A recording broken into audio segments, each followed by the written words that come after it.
afternoon, everybody.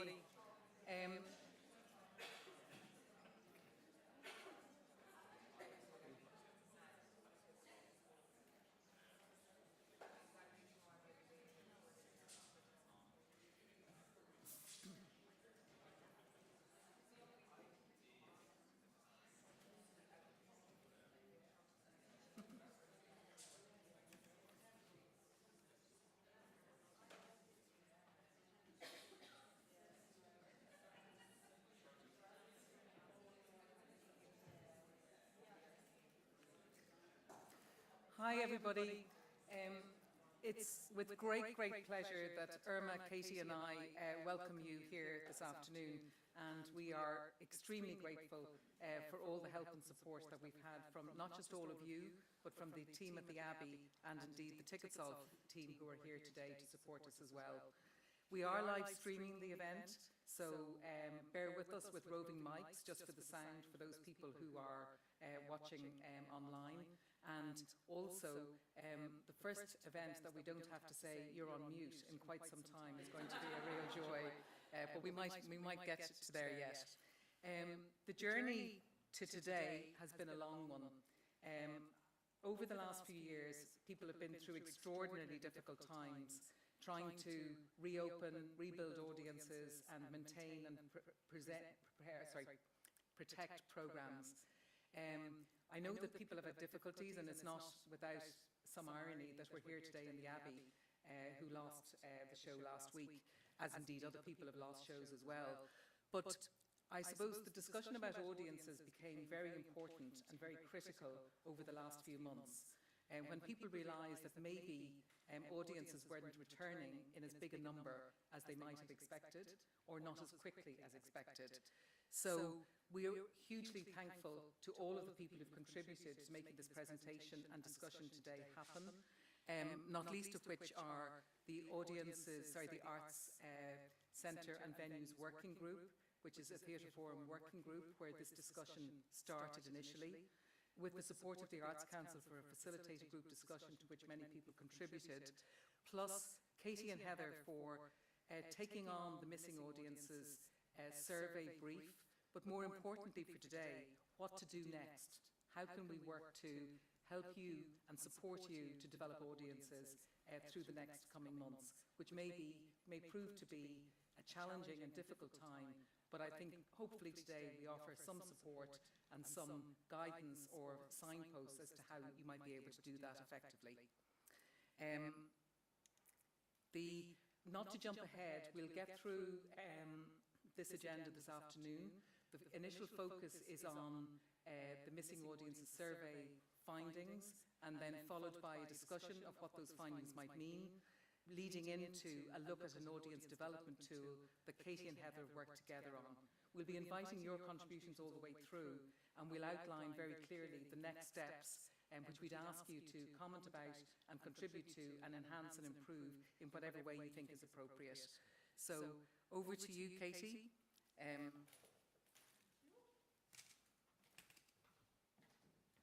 you very much. Thanks, Anna, and thank you so much for inviting me over to spend the afternoon with you today. I'm Katy Raines. I'm CEO of Indigo. Before COVID, we were a consultancy. Since COVID, all we seem to have done is research audiences and find out what the heck they're all thinking and what they've been doing. So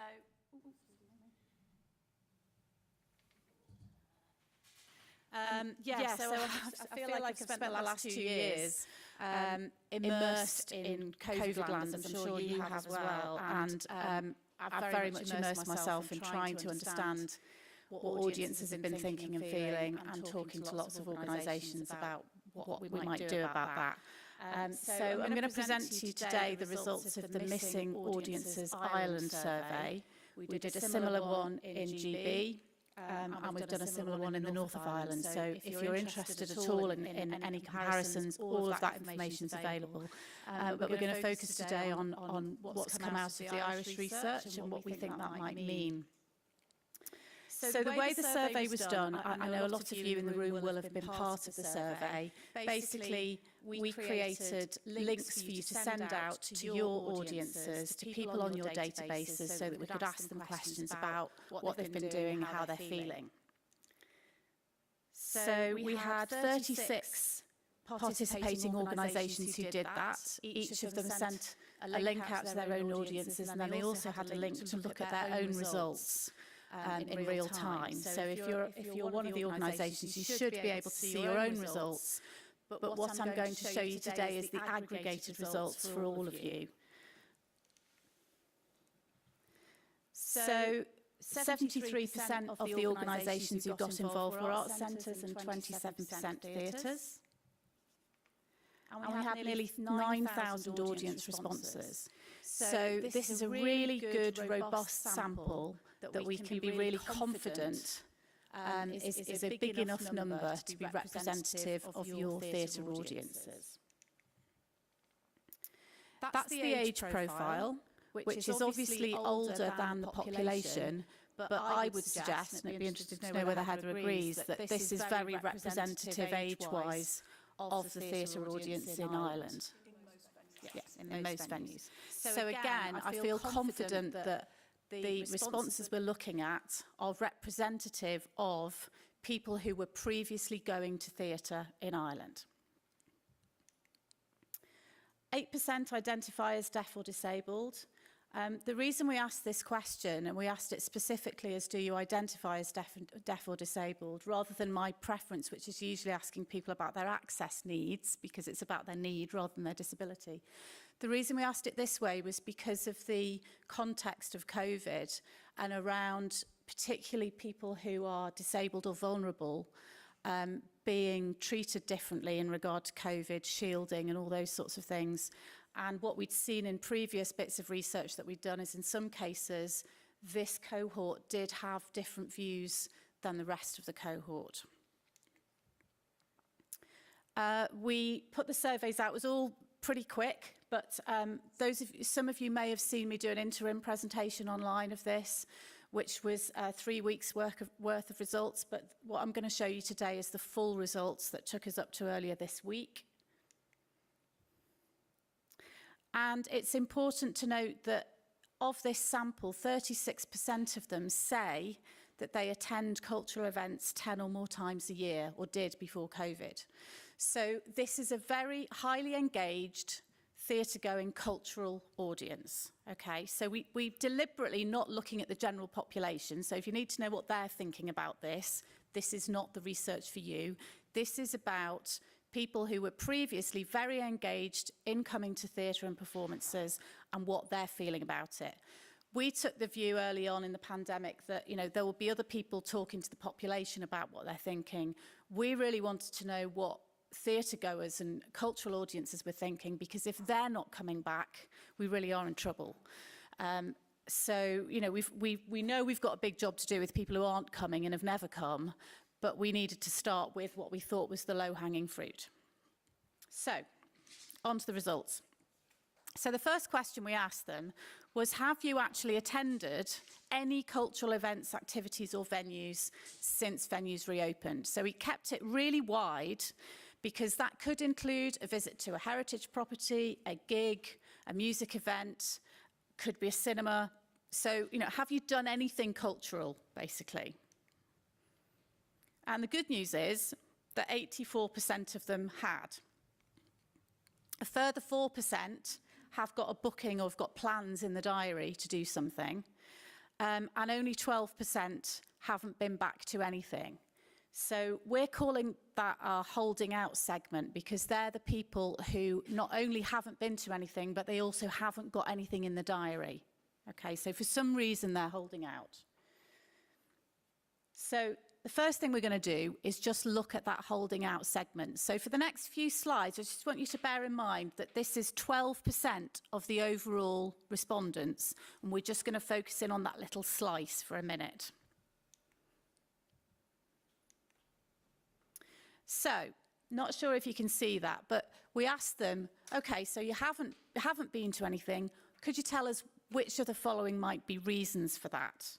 So the top ones are the big yellow bar at the top, 50%. I'm avoiding interacting with crowds of people.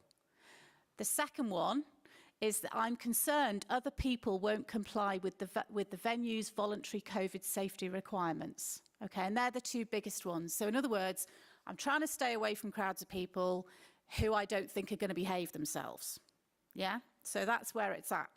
So for these people, that's your key focus really, isn't it, for your marketing messaging? It's about either persuading them that there's not going to be crowds of people there because you've got things to manage that, or that you've got a much better reason that means it's worth taking a risk and being amongst crowds of people. It's interesting, isn't it, because previously we used to sell stuff on the fact that you'd be amongst crowds of people. And for this lot, that's the last thing they want. So that's a bit of a problem. But it's largely sort of COVID hesitancy we're talking about for these people who are holding out. But then we said, well, what have you missed?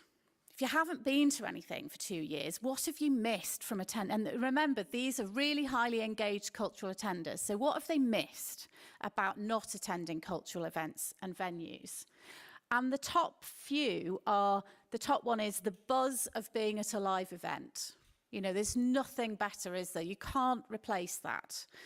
A digital interaction online is not going to replace that. The second one is really interesting.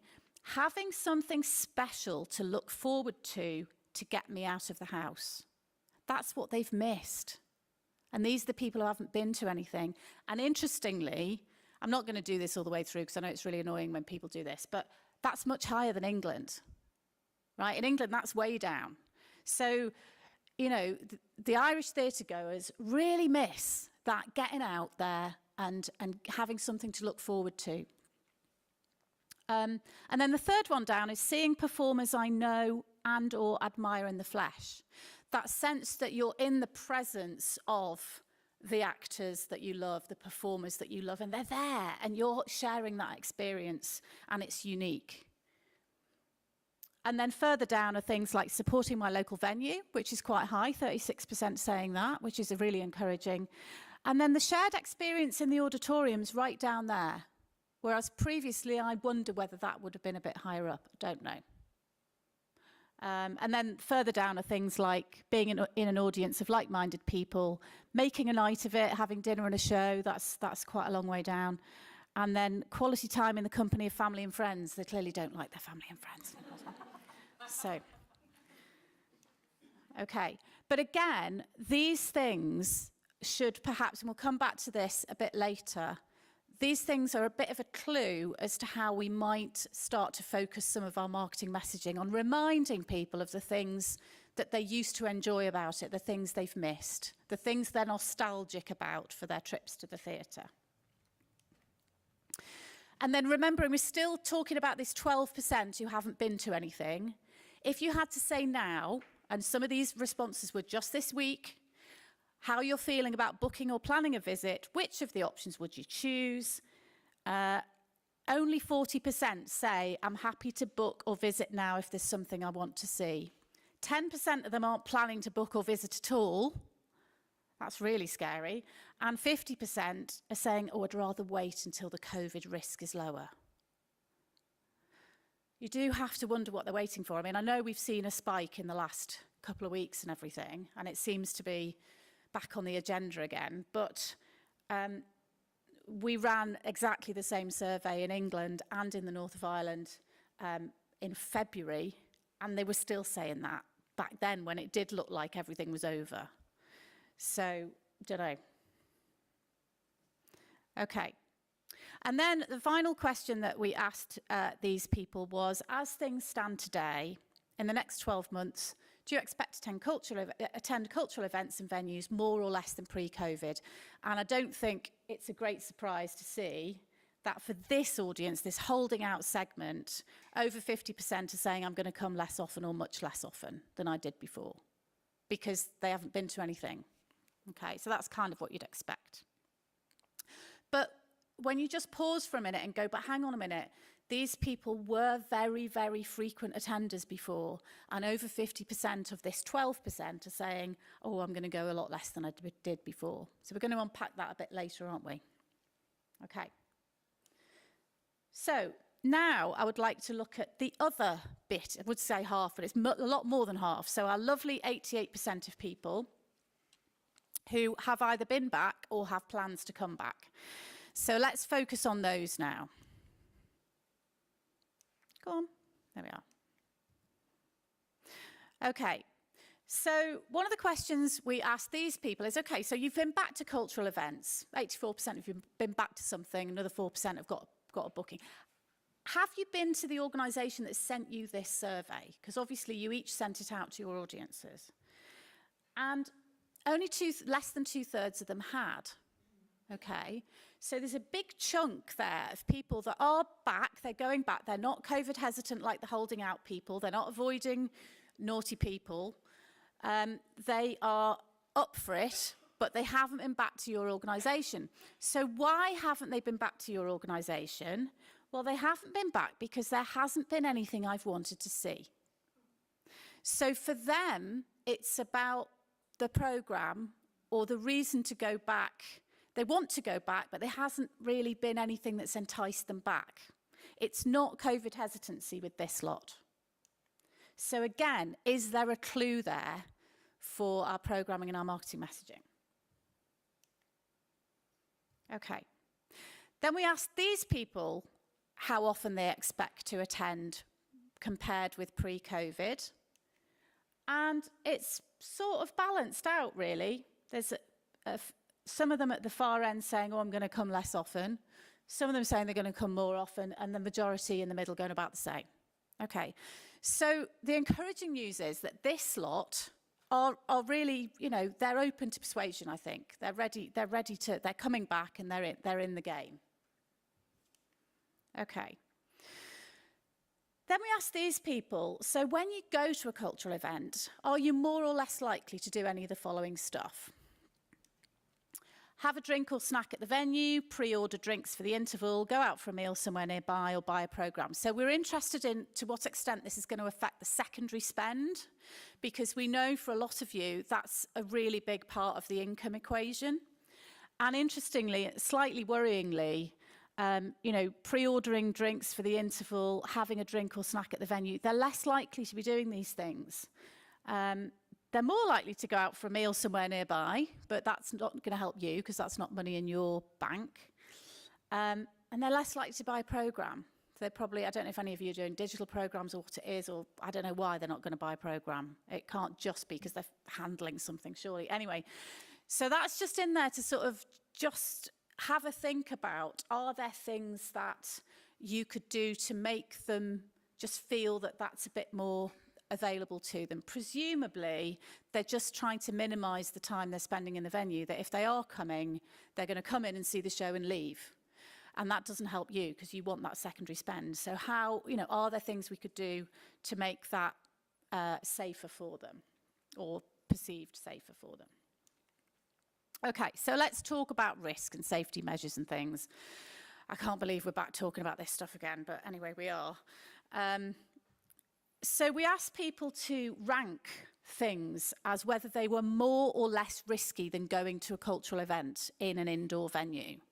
And all the things in red they think are more risky than going to the theatre or going to an indoor seated venue.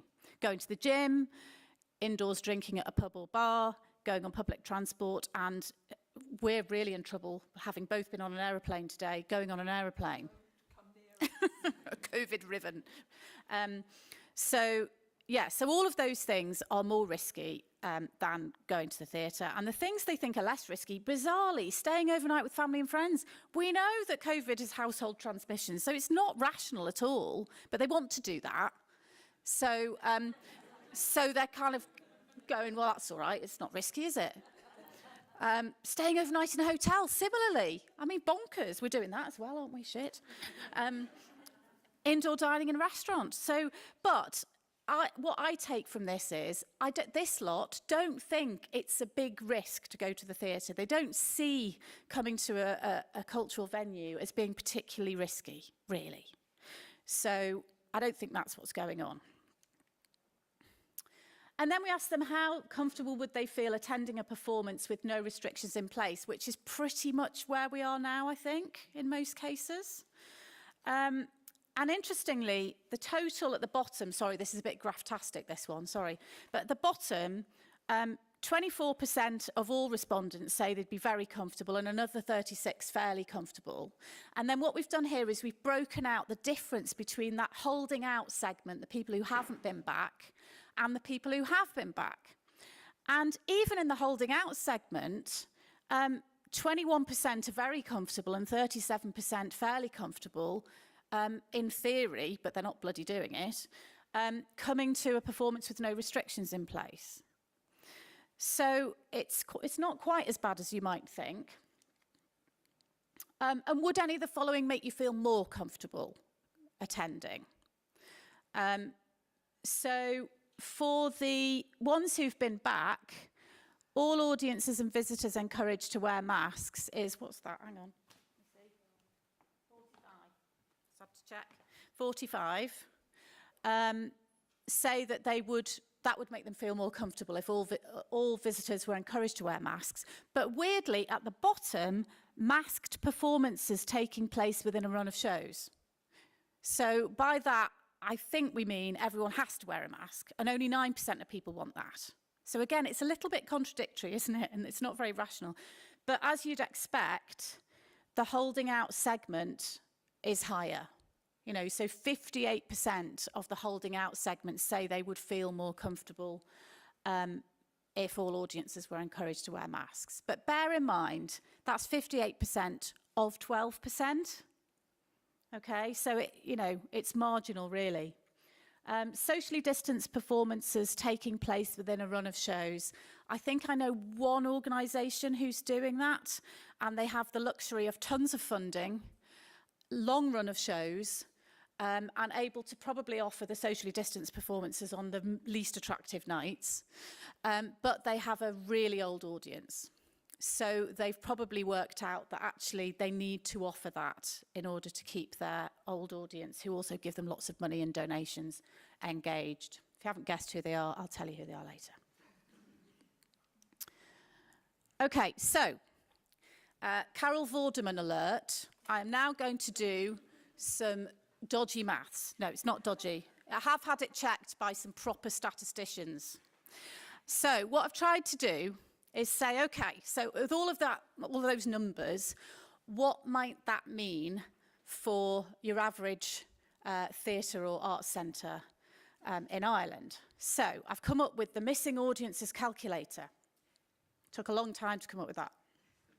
Okay, so we have got 12% of people not returning to anything. Then you've got another 37% of people who are going to cultural stuff, but they're just not coming to you. And then you've got a bit of a reduction in frequency from those people saying we're going to come a bit less often. So if you add all those things up, that's, well, what's that? Because that's bookers. How do we translate that into actual tickets?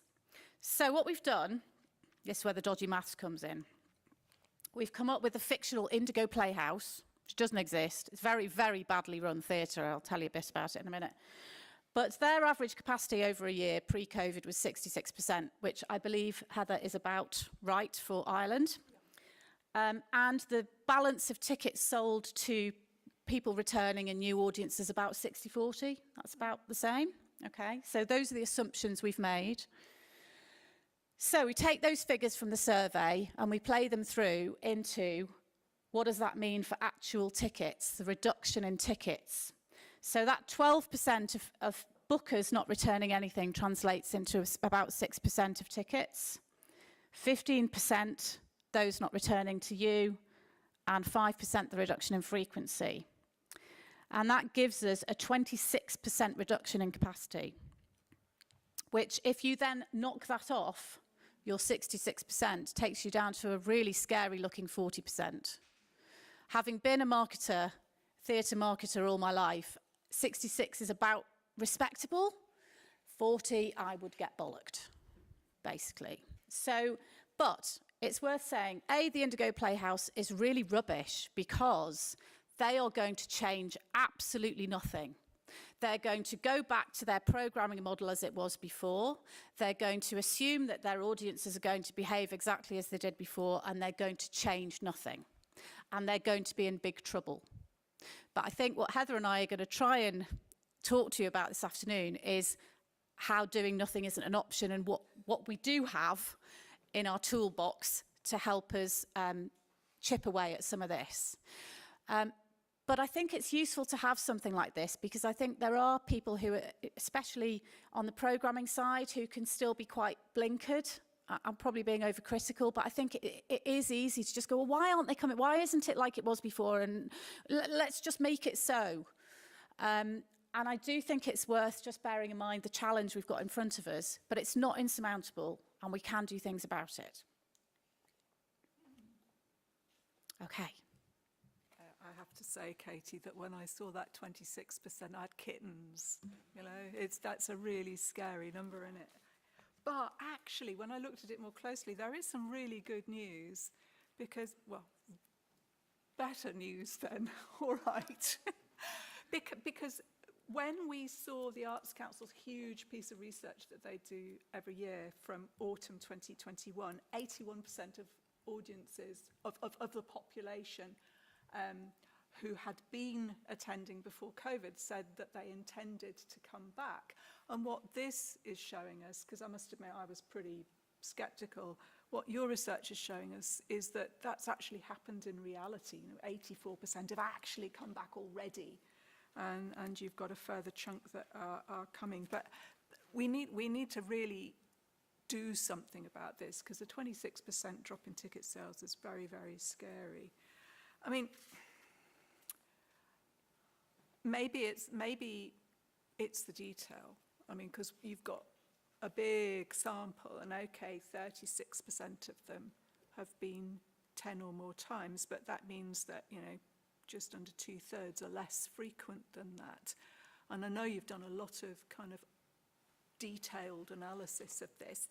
Is there any difference between the core audience, who we love dearly because they come 10 or more times a year, my goodness, and that occasional audience that makes up the majority of our ticket buyers? I mean, you know, we hope that this frequent cohort, our lovely, lovely loyal audience, are more likely to come back and will come back just as often.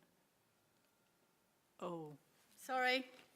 Now, it's really weird, because when I've looked at frequency before for anything, it's always the most frequent people are always the most likely to do things, always the most engaged. In this case, the people who are holding out are much more likely to be in that high frequency band, which is why the 12% not coming back is slightly misleading, because they could be worth a much bigger chunk of tickets than that. And it's largely to do with age. Okay. So it's not because more frequent people are more scared about COVID. It's that older people are more scared about COVID, and your more frequent bookers are more likely to be in that older demographic. So the frequency thing is a bit of a red herring, but we do need to bear it in mind, because it makes that 12% actually a bit scarier than it sounds. Sorry. So is the opposite true then? So are the less frequent people less likely to be anxious about COVID? Well, younger people are more likely to be less anxious about COVID, and statistically, the less frequent people are more likely to be at the younger end. And that's certainly shown in your sample, I guess, isn't it? Yeah. Wow, okay. Now, obviously, there are some old people in the infrequents, and there's some young people in the frequents, but on average, that's how it's playing out. Okay, so that's not good news. No, okay. Can we look at this logic thing? I'm kind of a bit confused, because you're saying that 58% of those holding out are very or fairly comfortable attending a performance with no restrictions. But, I mean, that's only 4 percentage points different from the people who've actually come back. What on earth is that about? It's completely illogical on the one hand, but it's all about perceived risk, isn't it?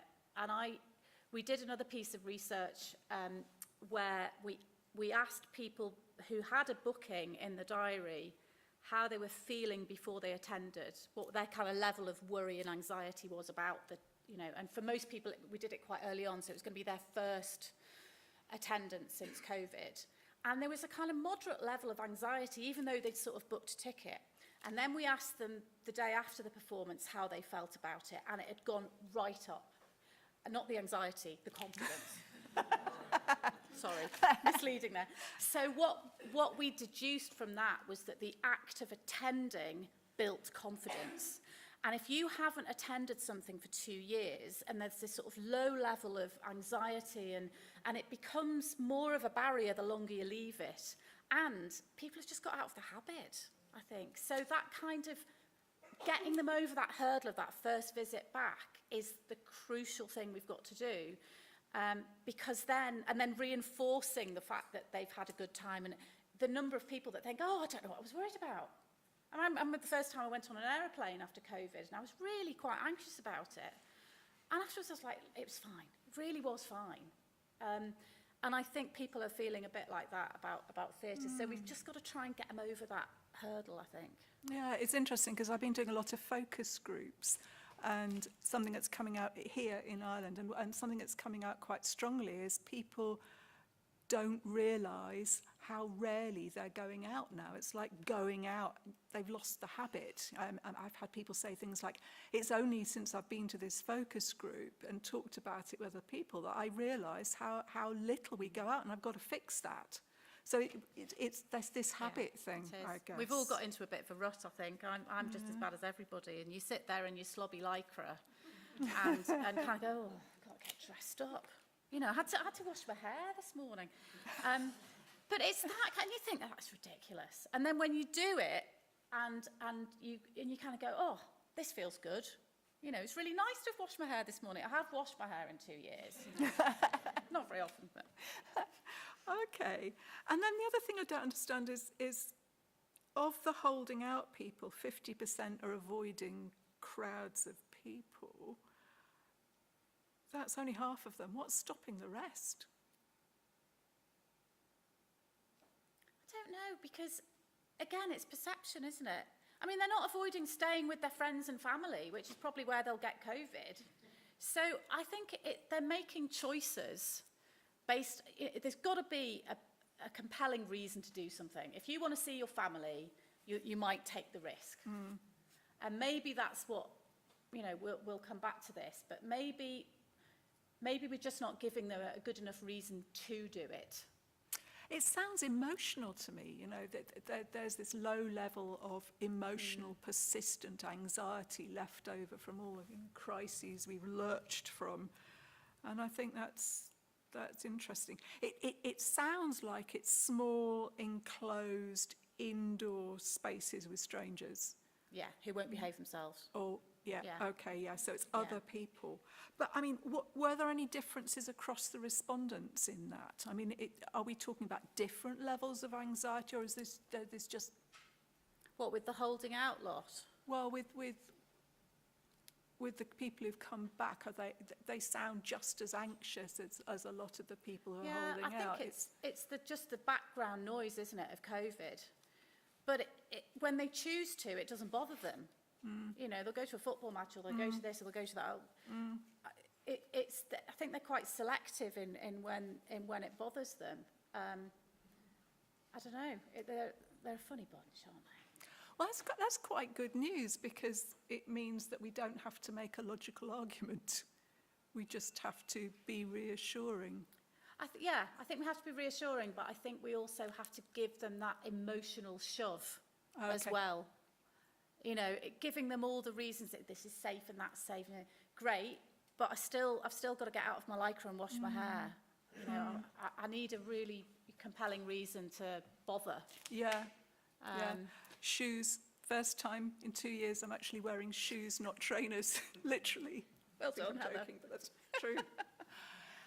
What I'd like to do is just give you an opportunity to ask questions that will help you understand the data. So what we're going to do after this bit is talk about what it means. But Do you have any questions about the actual data? Annette, you're under a spotlight, so I could see you. Sorry. Yeah. It just helps for those people who are watching online. Hi, Katy and Heather. Hiya. My name's Annette. I'm just wondering, the emotional thing about the anxiety for people coming back, has it come up in the research, either here or in the UK, about the driver of that anxiety being kind of guilt or shame? Because there was a lot of that here. You know, people were kind of feeling guilty and kind of almost shamed by, you know, your more COVID anxious brother or whatever, if you were out and about and they weren't, because there was kind of an underlying sense of blame being attached if you got COVID or if you gave it to someone else. I'm just wondering, did that kind of idea of guilt or shame come out in I'm the not emotional? hearing that from the focus groups. I really am hearing we've got out of the habit. I mean, I've had lots of people say, you're just not top of mind. You know, when I consider what we might do, I just don't think of you anymore. And actually, we'll talk in a minute about why they're saying that, because they're very clear about why they're saying that. And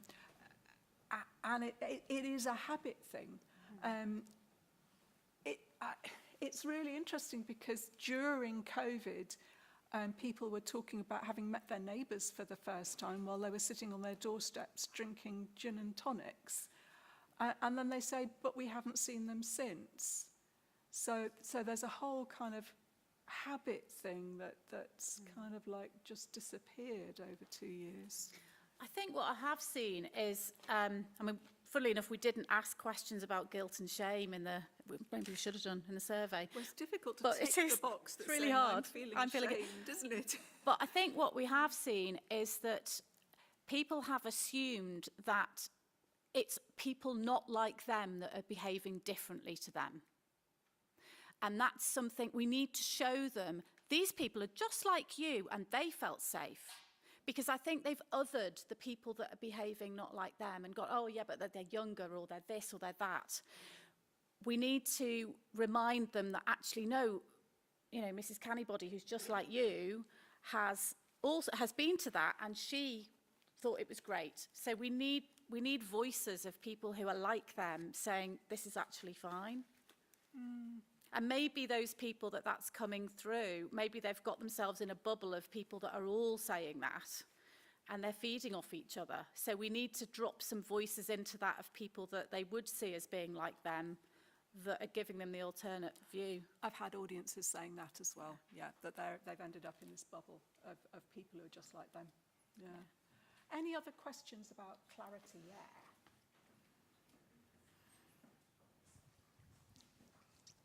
Hello. Hi, Hiya. my name is Vladka. I work at the Abbey Theatre as box office manager. So we've all been to a lot of webinars, discussions, and so on. And two bits of information seem to be popping up. As you said, that people are going out less, and also that they're picking and choosing what they are going to see. Is one of our focuses now to be, how do we compete with everything else that is going on in our city or our country that might take away people from theatre? Is that something that popped up with the conversations you're having? And also another one is that people want theatre, people enjoy spending time with family and friends more, and they will focus, if they're picking and choosing, I'm going to do one thing this week, it's going to be something I'm doing with family and friends. And then we need to create that experience or remind them that they can have that here. We are so going to talk about that next. Spot on. Absolutely.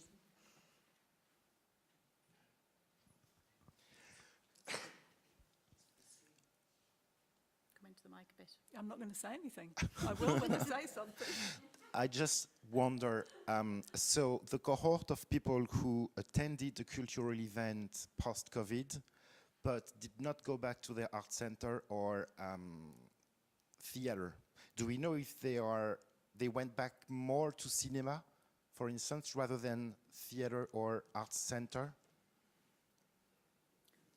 They attended a cultural event, though they did not go back to their local art center or theater.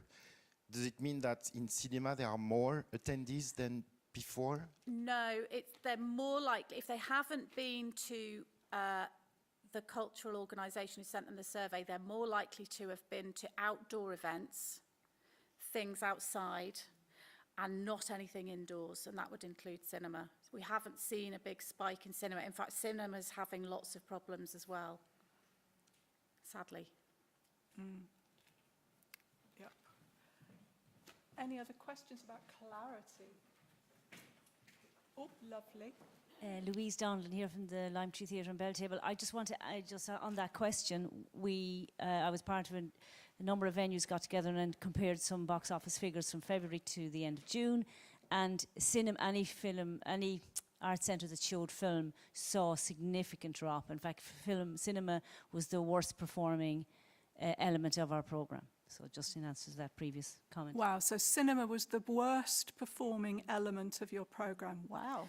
I've been doing some work with the Independent Cinema Organisation in the UK, and what we've seen there is that a lot of organisations that previously put on lots of independent cinema, art house cinema, switched to putting on, some of them switched to putting on more popular films. And what we saw is that audiences were choosing to go to the independent cinemas where they felt safer than the multiplexes, which they didn't think got cleaned properly. So where they went for the sort of the populist film, they were doing okay. But where they tried to plough on with the old programme, they were seeing massive drops.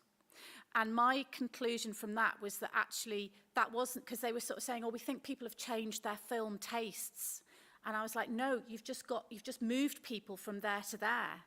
They're the same those people were over there in the multiplex, they've come in here, and the people that were here are watching stuff on Netflix, or that they're just not coming back. So.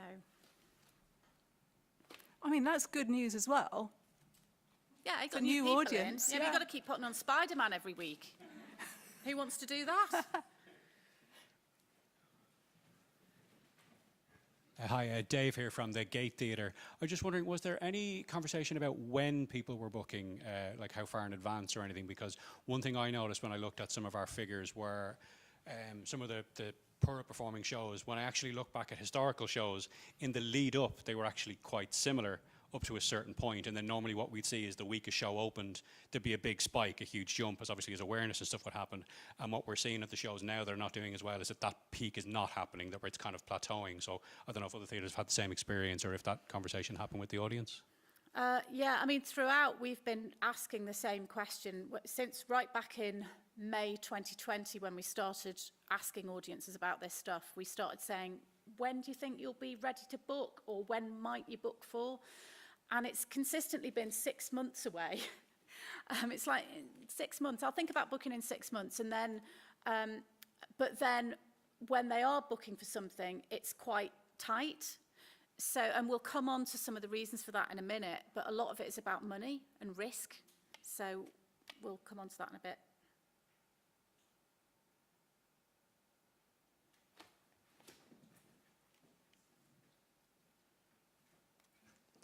Hi. I'm just wondering, in terms of the questions you asked, did you ask on any level whether the audiences you surveyed had been in contact with their venues, or what that level of contact was over the period of the 2 years? Were they getting regular emails?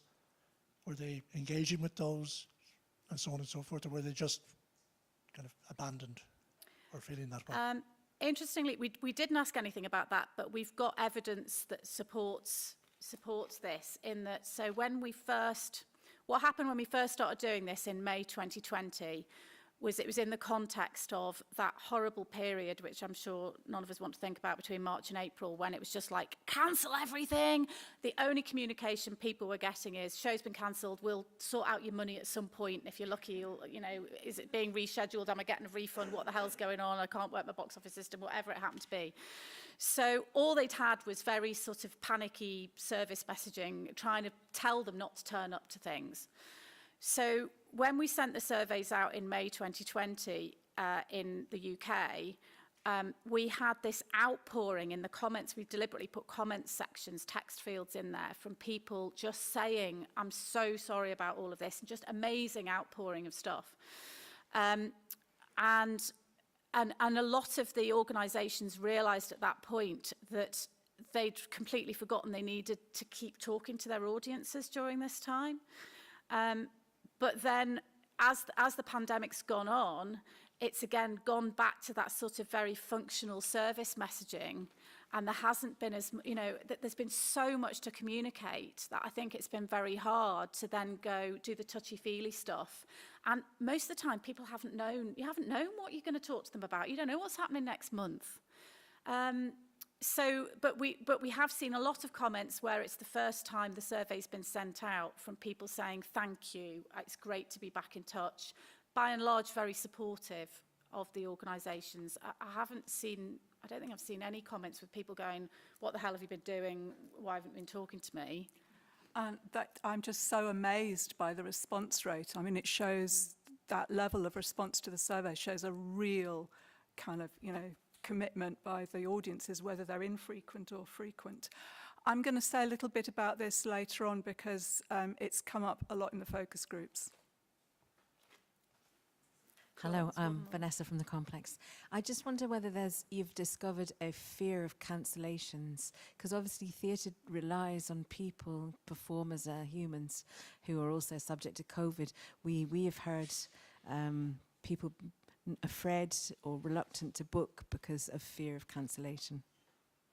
Yeah, we're going to come on to that because it's about, a lot of it's about financial risk again. Yeah. I have 2 online questions from people watching on the stream. Hello. There's 70 people. The first one is a question possibly to complement Dave's question. What does advanced booking look like for hybrid online only events now that the theatrical is back? And then the second one was, are there particular kinds of events that people are coming back to over others, a preference for music over theatre or literature, for example? Don't know about the hybrid thing. I think that the problem with the online stuff is it's been so inconsistent to be able to get any sort of sense of what the patterns are. You know, there's this sort of there's this kind of online stuff that was just directly replacing the in-person experience. So, and largely that was aimed at the audience who would have come in person. So that was one thing, and a lot of those had problems with technology and all of that stuff. So, and the fact that you can just book it at the last minute and turn up or watch on demand or whatever it is, I think it's too early to be able to predict anything on those booking patterns at the moment, other than because it's online and they don't have to organise transport, they really don't have to book it until the very last minute if they don't want to, and presumably there's unlimited capacity, and they know that. So there's no incentive to book early, sorry. Louise, you've got some figures on what people are coming back to and what they're not coming back to, I think, from your research with the art centres.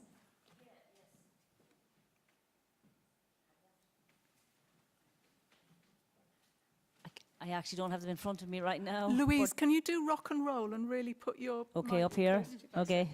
I don't actually have them in my head at the moment, but you're right. It was very clear, you know, what genres. We just split them up by 5, and remember it was theatre, music, dance. No, theatre, music. Oh look, I'm not going to remember. I'm not going to try. But it was very clear. But what was most interesting was that the pattern pretty much. There was 1 or 2 outliers in terms of venues, but pretty much across the 9 venues where we had the figures from, the same pattern was replicated. And I suppose what we found most striking of all was that thing about the film, because for many of the venues, the film audience was very solid. It was always really reliable. You knew pretty much within 10 how many people were going to be attending the screenings, and just the bottom had fallen out of it. So that was really what was most striking for me, anyway. That probably suggests to me that core film audience who were very predictable were perhaps older as well, maybe. Yes. Yeah.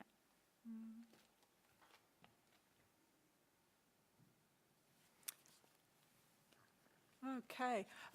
This doesn't stop you asking more questions later on, but I mean, what's coming out for me is that this is an issue of real contrasts. I mean, some people are saying they want to come more often, some people are coming less often, some are anxious about COVID, other people never want to ever wear a mask ever again.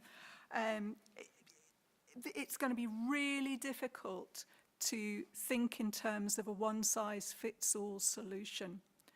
So that's really what we've started thinking about, and we'd like to kind of raise some issues with you to talk about later. So go for it, Katy. Kick off? Yeah, kick off. Hurrah. Okay, oh, I've got to do this clicker as well. Hang on. Get my clickers aligned. Okay, so what we want to talk about is audience priorities, because I imagine, let me put my water down again. Hang on. Sorry. I imagine that all these things are going through your head at once, you know. So what do we do about getting the same audiences back again? Can we, should we abandon the ones who don't want to come? To what extent do we need to be doing digital and other formats, and how do we need to be doing that, and who's that going to attract, and who's it for? Is it for our existing audience? Is it for a new audience? And then should we just forget about existing audiences, just go for brand new audiences and start again? You know, all of this going on at once, and you've probably got people in your organisation going, I think we should do this, and you're going, oh. It's like, how do you even start to make sense of all of that? So this is the audience priority matrix. I'm sorry, it's a little bit business textbook, but I've used this for years to try and help organisations make decisions around audience and programme priorities. But I actually think it's particularly useful in this context when we're all trying to juggle so many things. What it's for is to help you to decide where you want to prioritise your efforts in relation to developing your audiences. There is no right or wrong answer, but the tool can help you think through where you want to be and where you want to invest time and effort for the medium and long term, as well as focusing on the here and now. So in the bottom left-hand box is where we think about the effort you put into getting existing audiences to come to your current product offer. So the stuff you're doing now, getting existing audiences to come to it. And that's really about frequency and loyalty, isn't it? Probably the bulk of what you did pre-COVID. And we know that it's, 5 times more expensive to get a new customer than it is to keep an existing one. So actually spending time on that is going to be time and money well spent. Then you've got, what do you do to encourage your existing audiences to take risks and try new things? And that might be about nudging them into different program choices so that they increase their frequency and loyalty. It might be things like deepening their engagement, becoming volunteers. It might not be program related, it might be stuff like that. Or it might be things like post-show talks, getting them to sort of have a more in-depth relationship with you.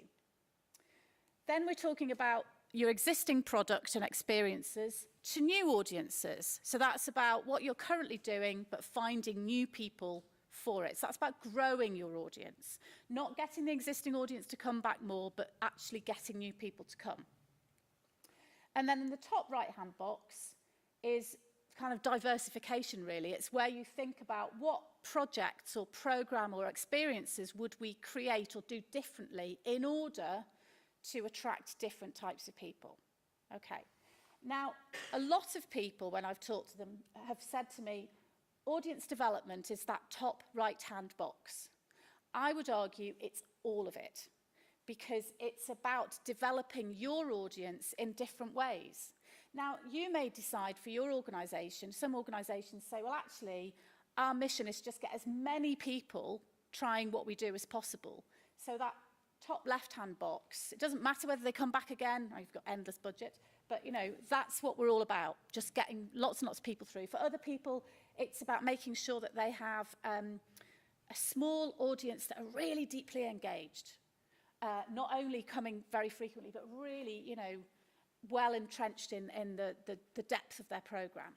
These are your choices, but it's worth bearing in mind that the further away from that bottom left-hand box you get, the more time it will take and the more money it will cost, and the more resources required to deliver that. Okay, so it's worth bearing that in mind. And it kind of feels like an emergency, doesn't it, Katie? So, I mean, we all need to plan for the future, but actually I feel quite anxious about this season. Yeah. You know? Yeah. So the here and now is the bottom left-hand corner. What you can do something about now is the bottom left-hand corner. But obviously, if we all just did that and didn't think about growing our audiences or diversity, we'd just become stagnant, and those people would literally die. So we can't just do everything in that box, but it's about balance. And it's quite interesting when I've used this actually to plot, to work with organisations to plot their programme. And we got the marketing team to do it, and we got the programmers to do it. And we said, who do you think this bit of stuff you've programmed here, who's that for? Is it for the existing audience? Is it in the mould of the stuff we already do, or is it something a bit out there? And who are you aiming it at? We've got the marketing team to do it, the programming team, completely different matrix. And it was quite interesting because there was one organisation had everything in the top right-hand box, everything they were doing. And I said, it's no wonder that you're knackered and you're skint, you've got no marketing budget left, because it's really hard work, that stuff. So, okay, so let's move on. So let's look at these in turn then. So the bottom left is our existing audiences for our existing work. So it's got a big fat treasure chest in it because, as Heather says, you know, this is where most of your ticket income has come from in the past. We know that existing and frequent audiences who come back to your core programme make up a disproportionate amount of your income, which is why even a small proportion of them, that 12% not coming back, is going to have a big impact. So the big question is how we're going to get those existing audiences, many of whom are holding out, and many of whom are going to come less frequently, to come back. I'm going to park that one for a minute, and Heather's going to come back to it. So let's have a quick look at the other three boxes. So in a post-COVID world, what does this box look like? What could we change about the product, the way that we do the product, maybe the format of the product, to appeal, to help our existing audiences to access it? So, of course, we've seen a lot of organisations shift their work off-site, online, outdoors, and this is effectively what they're doing. This fits in this box because they're modifying their product. It's not the same product, they're modifying it in order to appeal to those existing audiences. And things like cabaret-style formats have done really, really well in some organisations. Simply just changing the format so people can book a cabaret-style table and have drinks brought to them rather than a crush at the bar and all the rest of it, has done really, really well. And outdoor work, as we know, has also done very well, although this picture doesn't look like it. So I think that was before it started. I've been really amazed by how the festivals this year have done lots of kind of performances aimed at bubbles of people. So you've got the kind of security of having a relatively small audience of, say, 15 or 30, but also you can kind of like book out a whole bubble and know that it's only those friends and families who are not going to give you COVID that are going to be sitting next to you. Of course they're not. And actually, when I was talking to Anna about this, she made a really interesting observation that a lot of the festivals over here have buffered their programme from cancellations with bigger numbers of smaller events. So, you know, what we're seeing here with, you know, cancellations because of cast and stuff, actually having lots of smaller events has sort of buffered them from that a little bit. And you know, an emphasis on outdoor events and smaller numbers. Harder work, though. So this is an example. Do you want to talk about this? Okay. So this is an example from last year's Galway International Festival. The thing I really like about this is that it was offered in lots of different formats. So I don't know if you can see at the bottom there. Volcano can be enjoyed individually or as a series, live or online. So it's like you can do the box set, you can do the watch on demand, you can be there in person, or you can watch it live online. So it's kind of covering all the bases. And yeah, really like that, you know, hedging all your bets, isn't it, really, with the audiences, because you don't know what they're going to do. So really like that. Then we get onto this top left-hand box. So this is about trying to get new audiences for your existing work. Well, the good news is that you're already very good at doing this. So, Heather, what are the stats on this? Well, we've got data from, last lot of data was from the performances in 2016 for 60 theatres and art centres and festivals. And on average, 60% of your audience, it's something like 62% on average, were first-time ticket buyers. And actually that ranged right the way up to sort of 80% for some of the festivals. And this year I've been looking in detail at 4 organisations and manually deduping the data. God, I was bored during lockdown. And it's true that even with the data deduped to household level as opposed to individual booker level, that is what you're doing. You are incredibly good at getting first-time ticket buyers. So that's good, but is there anything more that we could do to get some of those, perhaps the types of people that don't currently attend? And you're probably already doing this without realising it's in the top left box of my matrix. You're probably already experimenting with the balance of your programme, making shifts here and there, upping the amount of this that you do and reducing your film or whatever it is, to try and figure out what that balance is. We've recently done a survey with 100 organisations in the southeast of England, for example, who say that they're feeling much more confident about selling art forms such as circus, family work and outdoor work to new audiences than trying to get them to come to the more traditional genres. I don't know if that's the same here, but it's just really interesting that they felt a lot more confident that they could get the sales from new audiences for those types of things. So, what programming shifts could we make? How would we start to sort of, and I'm talking about shifts, not like massive revolution, and crucially, how will we know if it's worked? If we do change something and tweak something, how are we going to know that it's actually worked? It's interesting that, Project is a really good example of this. They've made shifts in their programming and already starting to use language to reflect and demonstrate that. Choose from theatre, music, dance, visual arts, and everything in between. Again, let's cover all the bases.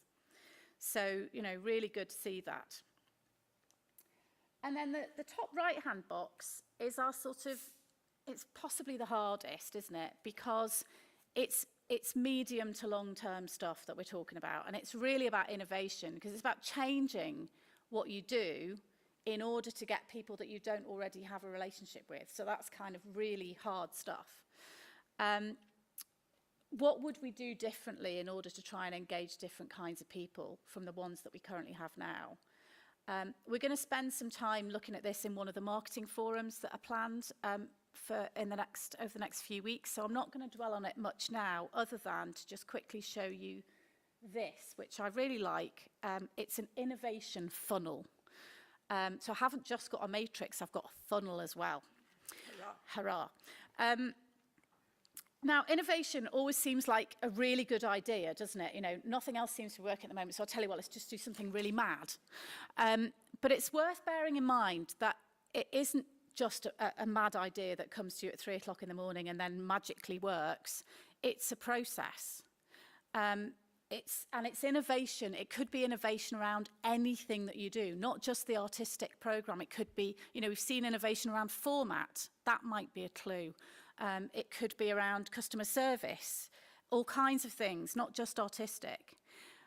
But this graphic really appeals to me because it changes the idea of innovation from being that light bulb moment at 3 o'clock in the morning to a rigorous process of generating, sifting, developing, testing ideas, being open to things not working, but crucially not just then going, oh, well, that didn't work then, learning from it and taking the bits that did work and then going, okay, how should we do this differently? It probably requires lots of little experiments to kind of throw bits of jelly at the wall before you work out which one sticks. So this is not the thing we should all run to immediately, but it's something we need to sort of have on our agenda, to be thinking, okay, this needs to be going on alongside all the other, it's easy for me to say, isn't it? You're all run ragged. But if you want to do this, you just need to think about the time it's going to take, the process you need to put in place to do that, and the resource and the effort required. So let's go back briefly to the existing audiences, and Heather's going to talk about the treasure chest. So I think this is a treasure chest for two reasons. It's where the money is coming from at the moment, but also you have this incredible resource, most of you, which is your database. So it's great we've got the Ticket Solve team here, because you can quiz them later. And I've been spending quite a lot of this year looking into the treasure chest in various organisations and seeing what's there. It's kind of interesting, actually, because one size does not fit all. And the vast majority of your audiences, and the last benchmarking data that we've got in 2016 showed that 70% of your audiences come once. That's it. Once ever? Ever. And again, these organisations that I've been rummaging and deduping and all the rest of it, it's once ever. So is that a complete waste of time, all that time and effort that you've put into getting a new audience if they come once and then that's it, they've gone? Probably. So, yeah. Can we have another click? Yeah. Because Katie's come up with a Doggy. There's a doggy who's sniffing things out. So we've got all these people sniffing things out, coming once and never coming back. So we've got them, but their engagement with us is really, really brief, and it's a complete waste of our time and effort unless we kind of get them to do something else. So what's the next one we've got? Ooh, butterflies. They're people who come really quite frequently for a very short period of time. So maybe just for one season, they come and see 6 or 7 shows. It happens a bit with festivals, but I'm only finding about 2% of ticket buyers are like this. You know, they either disappear completely or they stick with you. And it's because the likelihood of people coming back once they've been back once is really high. It's about 80%. So if you get them to come back once, they're much more like once more, come back once. Yeah, absolutely. Then they become very likely. And next we have got the barnacles. Yeah, perfect. I'm amazed by this coordinating clicking that's going on. I'm really impressed. They're really weird. They're about 14% of audiences on average. They're with you for a long period of time, but they don't come very often over that period of time. On average is around 3 times over 5 years. But they're committed, and bizarrely, quite a lot of people doing fundraising find that the barnacles are likely to donate, as well as the sort of very frequent attenders who stick with you a long time. And those are also the people, if you phone them up and say, why aren't you coming very frequently? They say, I am. They think they're frequent attenders. Well, you know, they are for them, but not in our definition. No, absolutely. And then finally, we've got the angels. Oh, it's so lovely. There aren't very many of them. 4% purchased for 6 or more events on average in the benchmarking. So there are not very many of them, but because they come so frequently, they're really, really important to us. So actually, we need to really focus on some clear strategies, I think. We can no longer just send emails to these people. We really do have to think very hard about how we get the maximum impact from these different groups. So why aren't these sniffers coming back? I mean, they are so important. There are so many of them. They're as important as the people who come very frequently and are loyal over time. You know, they're as important as the angels. Well, here are the possibilities. And I can tell you right now, it's not negative experiences. I can't believe how forgiving audiences are. You know, they see something, they didn't like it, and they go, I didn't like that. It wasn't my cup of tea, contemporary opera, but I'm really glad that I can say I saw it. You know, I've learned something So here. then you see it again. No, probably not. But they've seen it, they've tried it, they know it's not for them, and they feel they've learnt something. So they're very forgiving. COVID anxiety. Well, we've seen actually it's quite a big reason. It's an emotional reason rather than a logical reason. And actually, it is probably something we can do something about. What they need is reassurance and a reason to come back that outweighs that anxiety. That's certainly what people are saying in the focus groups, and it's indicated by Katy's data. And here's the really scary one, the no compelling reason to return one. You know, they're saying there wasn't anything I wanted to see. Well, if you unpack it, which is what I've been doing in the focus groups quite a lot, the big reason is that they didn't know it was on.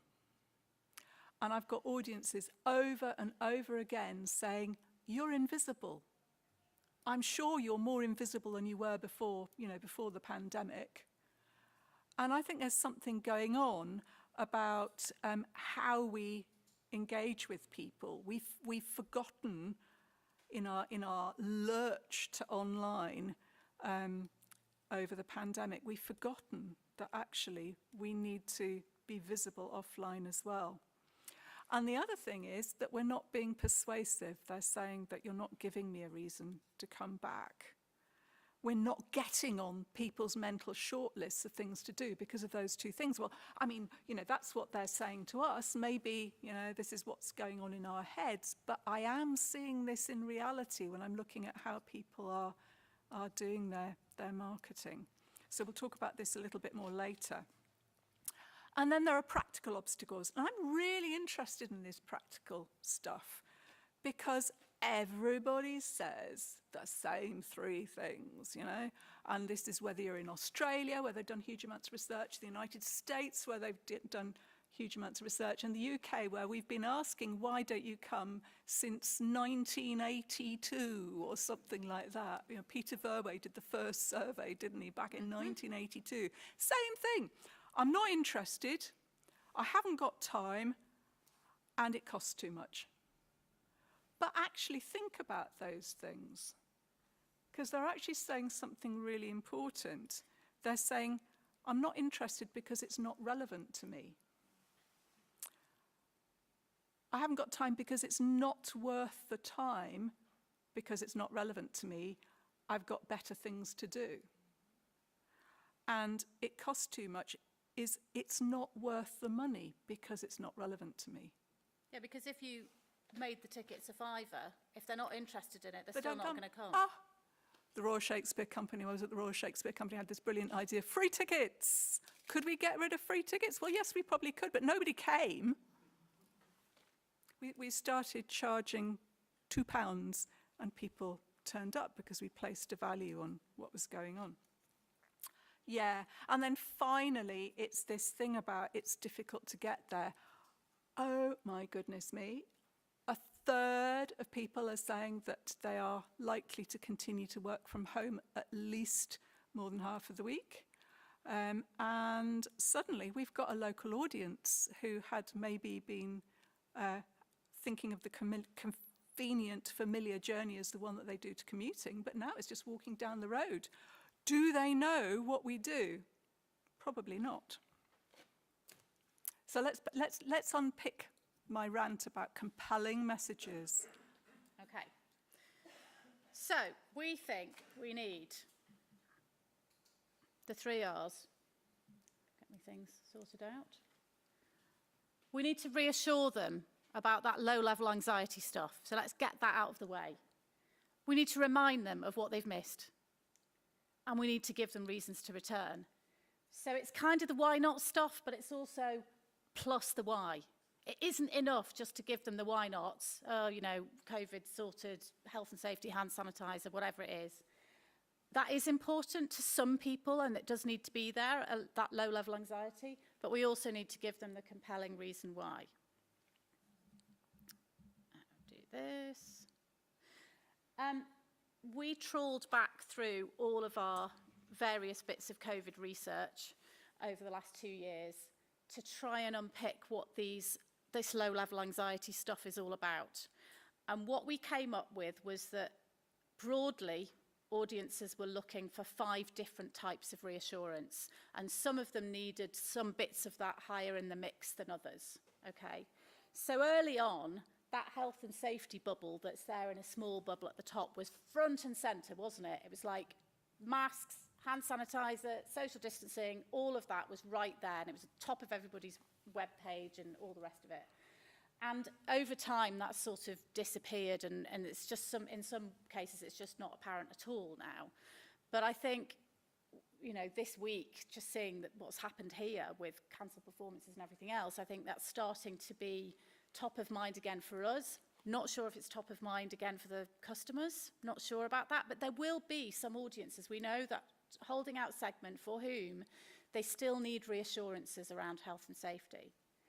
I think there's the brand reassurance. It's something that's come out of some of the focus group work that we've done, and I'm sure it's come out of yours, that people were really worried about coming back and feeling like it wouldn't be the same organisation. It would feel very different. It would be over-sanitised. Sitting in a socially distanced auditorium wouldn't feel right. It would just all be odd. So they need reassurances that actually you're still the brand, you're still the organisation, that you haven't changed beyond recognition. The big one for me at the moment is financial reassurance, especially with cost of living crisis and all the rest of it, and picking up on some of your comments from earlier, that people need to know. I mean, it was horrifying, wasn't it, when we all had to cancel performances and people had to cancel holidays, and you heard all these horror stories about people just not getting their money back or not being able to get refunds or whatever it is. And people are really wary now about booking for something that may not happen and then them not getting the money back. I went to the tennis on Saturday in Birmingham, the pre-Wimbledon women's tournament. Not a ball was hit because it was pissing down all day. And I'm not getting my money back. They've rolled over my tickets to next year. Doesn't happen for another year. And I spent 250 quid on tickets. And I should have looked at it before, but, you know, that financial reassurance is really important. And interestingly, it's more important for families and for younger people than it is for the older people. The health and safety stuff, more important for the older people. Sorry, go on. Why is it more important for families? Well, for a start, they're buying 4 or 6 tickets. And they've made a decision to spend that family time doing that instead of going to a theme park or whatever else they're going to spend their money on.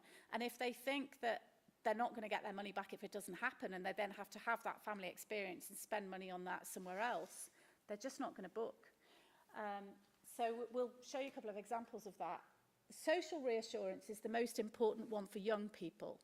So what I mean by that is, you know, early on when it was like, is the bar even going to be open? Can I go and have a drink before the show? Can I have a drink in the interval?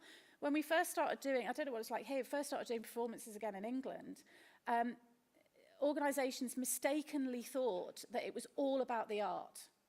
And so they said, we'll file them all in these, you know, these holding patterns and stuff, and we'll get them all in, and then they'll sit there terrified, enjoying the performance, and then we won't let them have a drink or a piss, and then they can sod off.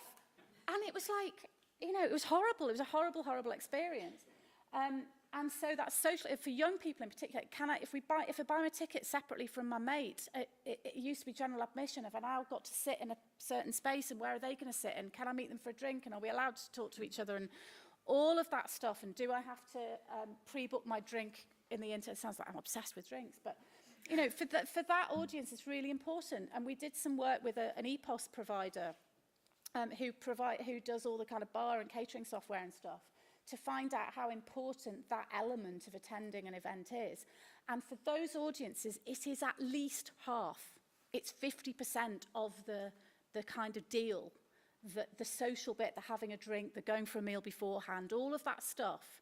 And I know as artists, we often don't want to acknowledge that, but it's really important. I picked this up in focus groups, and it's not because they're all alcoholics. What it is the food and drink give you an opportunity to talk about what you've just seen. So I was concerned about people being really cross when there were shows without intervals. And it's because they didn't have a chance to kind of process and discuss and engage with the art with their friends. That's why they love cabaret tables as well, because they can make eye contact when there's a really good bit, you know. It's about feeling that sense of a communal experience, which you don't get without the social side. And also for families in particular, it's about ritual. So I know when I take my kids to the cinema, we have to get the popcorn and we have to get this. You know, it's what we always do when we go to the cinema. So there's an element of ritual for people as well that perhaps we don't perhaps acknowledge enough. And then there's the access reassurances. This is particularly for audiences with disabilities or access needs, that the stuff that's come through very strongly for them is that they've been forgotten, and that, you know, have I got to queue up? Have I got to stand for ages and queue up if I've got mobility difficulties? Are the wheelchair spaces still going to be available? All of that, plus the sort of very practical access things around, I haven't been for 2 years, is that car park still there? And, you know, and actually I'm travelling by car, and usually I would be travelling by public transport, but I'm not doing that now because I'm worried about that, so I'm going to come in my car, but I don't know where to park. So all that kind of basic level information that, we might assume that audiences just know, they need reassurance about it. So we've got a couple of examples to show you. This is a really nice one from the Mermaid in Wicklow, where they've got their COVID-19 guidelines with a lovely picture of two ladies masked enjoying some socially distanced visual art. But also the getting here, so the access stuff, the parking, the access stuff, facilities and access, opening hours, ticket info. They're not assuming that anybody, you know, that's all very reassuring, and it's not in your face with your masks, but it's all there. And so I really like that.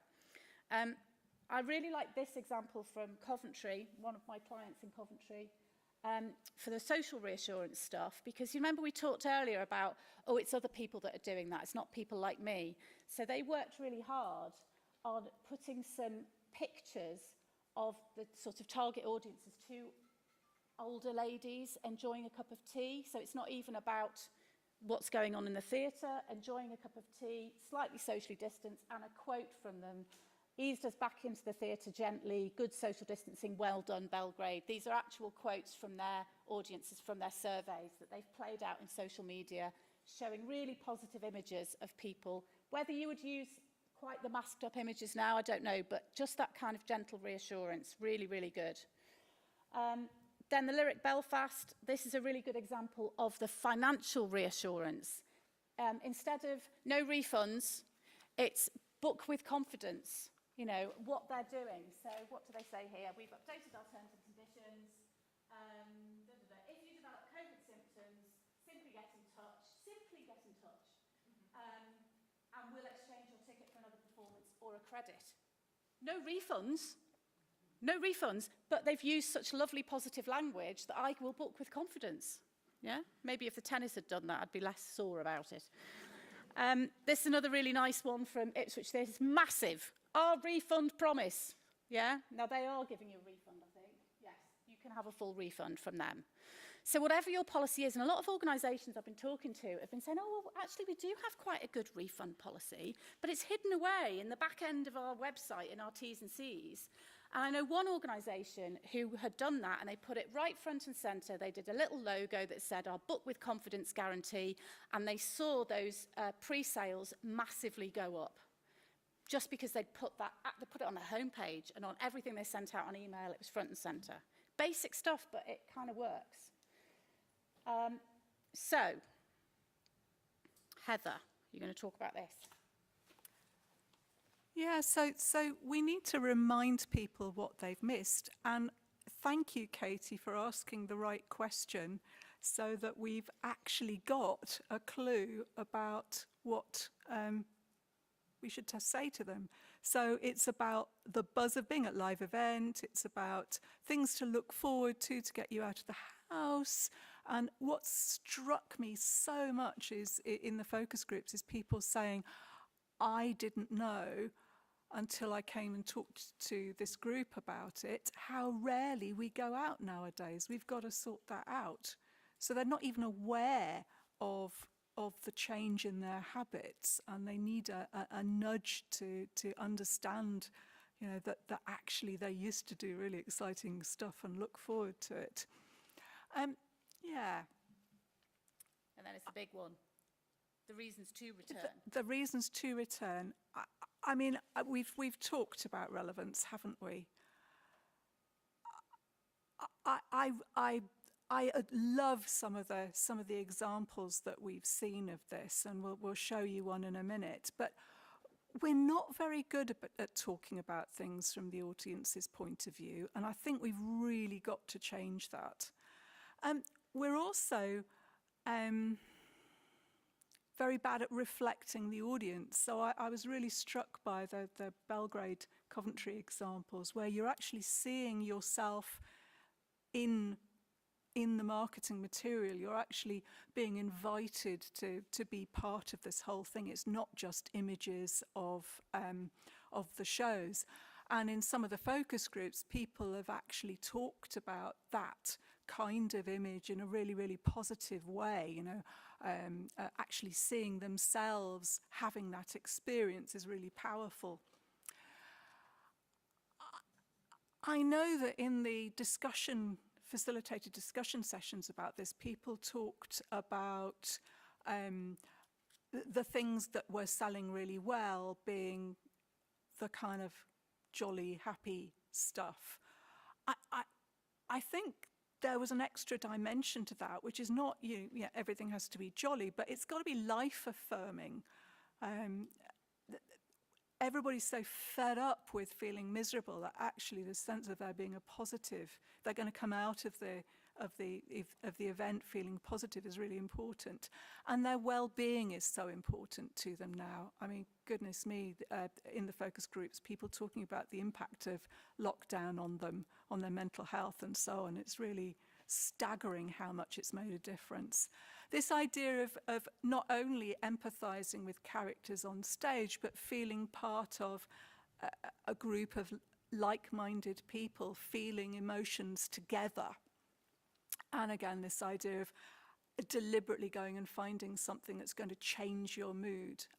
A lot of the work that's been done around the psychology of entertainment is about this idea of managing your mood, particularly music, you know, people selecting things that will help them feel how they want to feel, whether it's, you know, I've just broken up with my boyfriend, to, you know, like, for God's sake, I want to feel happy. Here's my lovely example. Just wonderful, positive language from this show with Dublin Dance Festival, but also a real playfulness about the imagery, all sorts of different images that were so quirky and emotional and kind of, you know, signalling relevance to those of us who've kind of got beyond 30.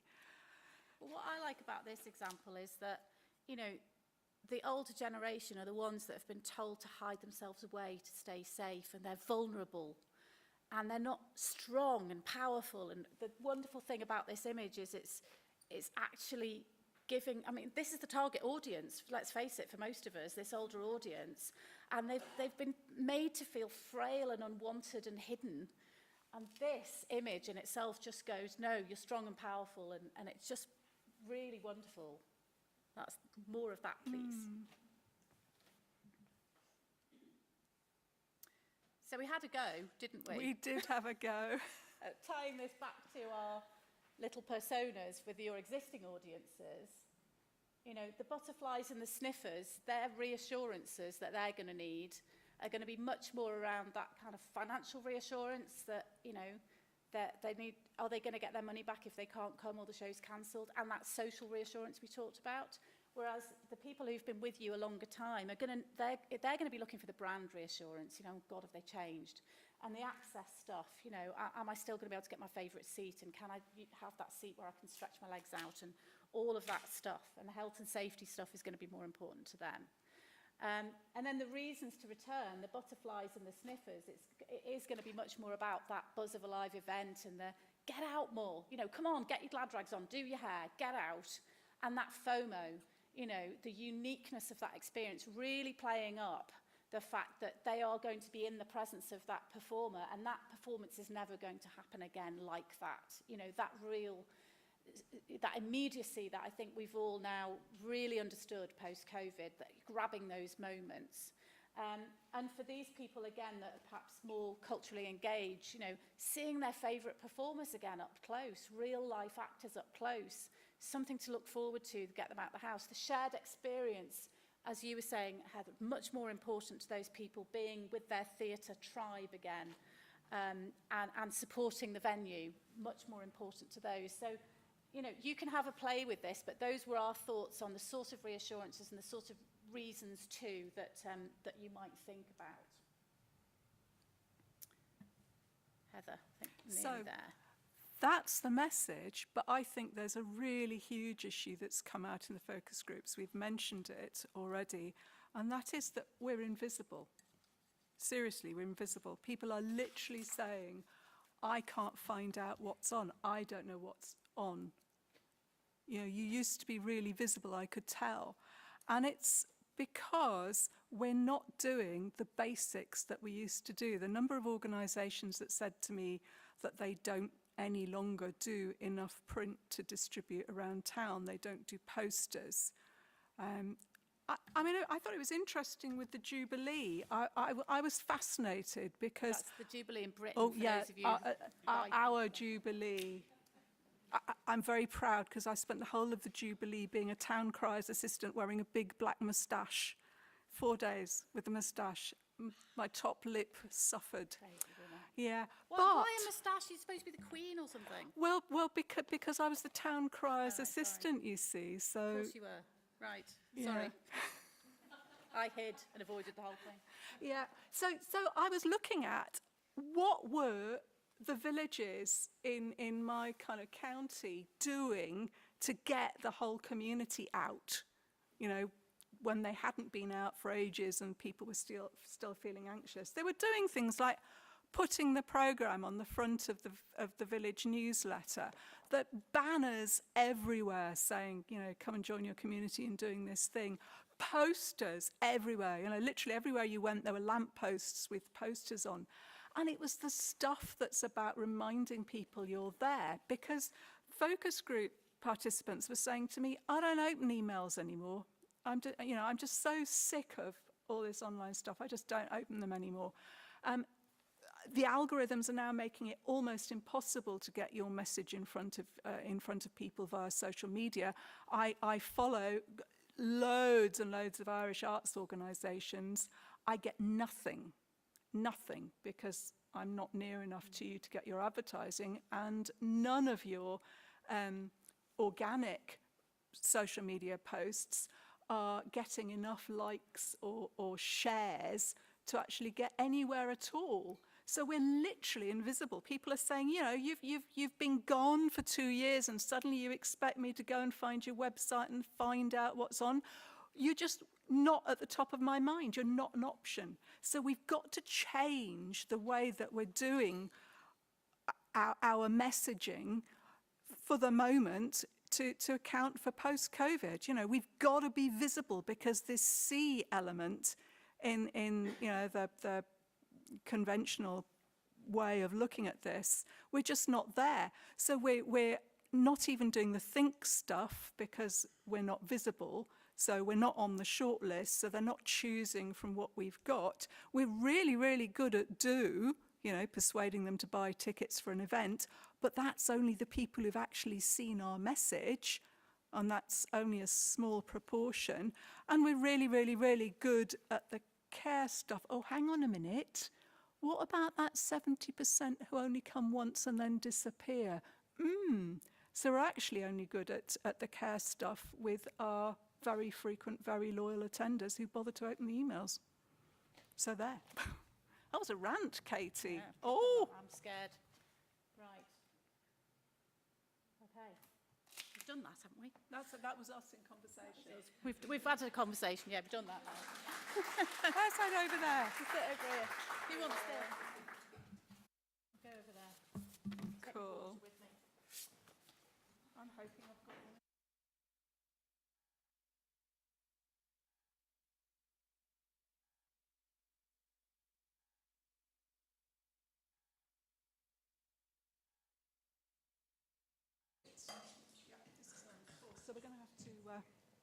remember to do the mic. Yeah. Do you want to introduce yourself, Lucy? Hello, good afternoon. My name is Lucy Costello. I'm Head of Marketing for TicketSolve. Big shout out to Theatre Forum for having myself and my colleague Elin here today as well. And thanks to Heather and Katy, that was so insightful, and looking forward to the discussion ahead. So we've kind of done a rant of top of mind things that come from the data and the focus groups. Lucy, is there anything that's coming across for you from the actual data itself and how clients are using it?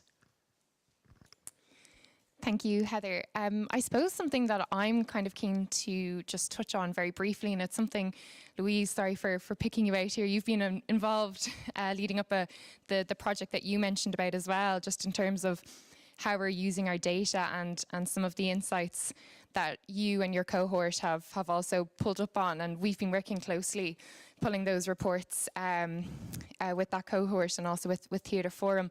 But I suppose a big topic that's coming in terms of what the data is showing us, and not to put a negative spin on it, sometimes I think data can really quickly highlight the parts of what we're implementing that aren't working well. And it can be, something that'll very quickly show you where you're going wrong. Unfortunately, it can be very, very hard to pull from that data how we can make it right, but I think presentations like this have really helped.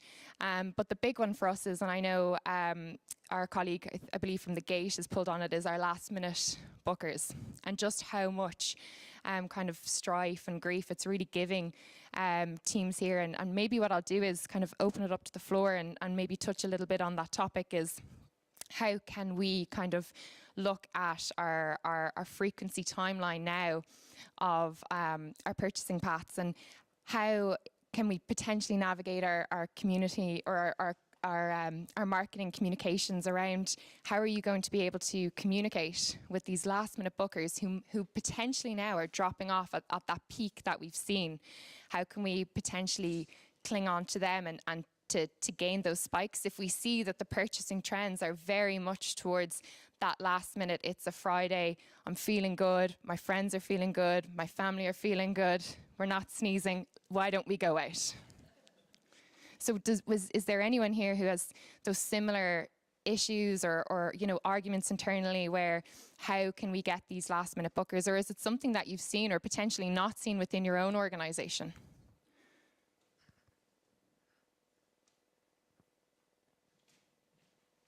Well, very much so.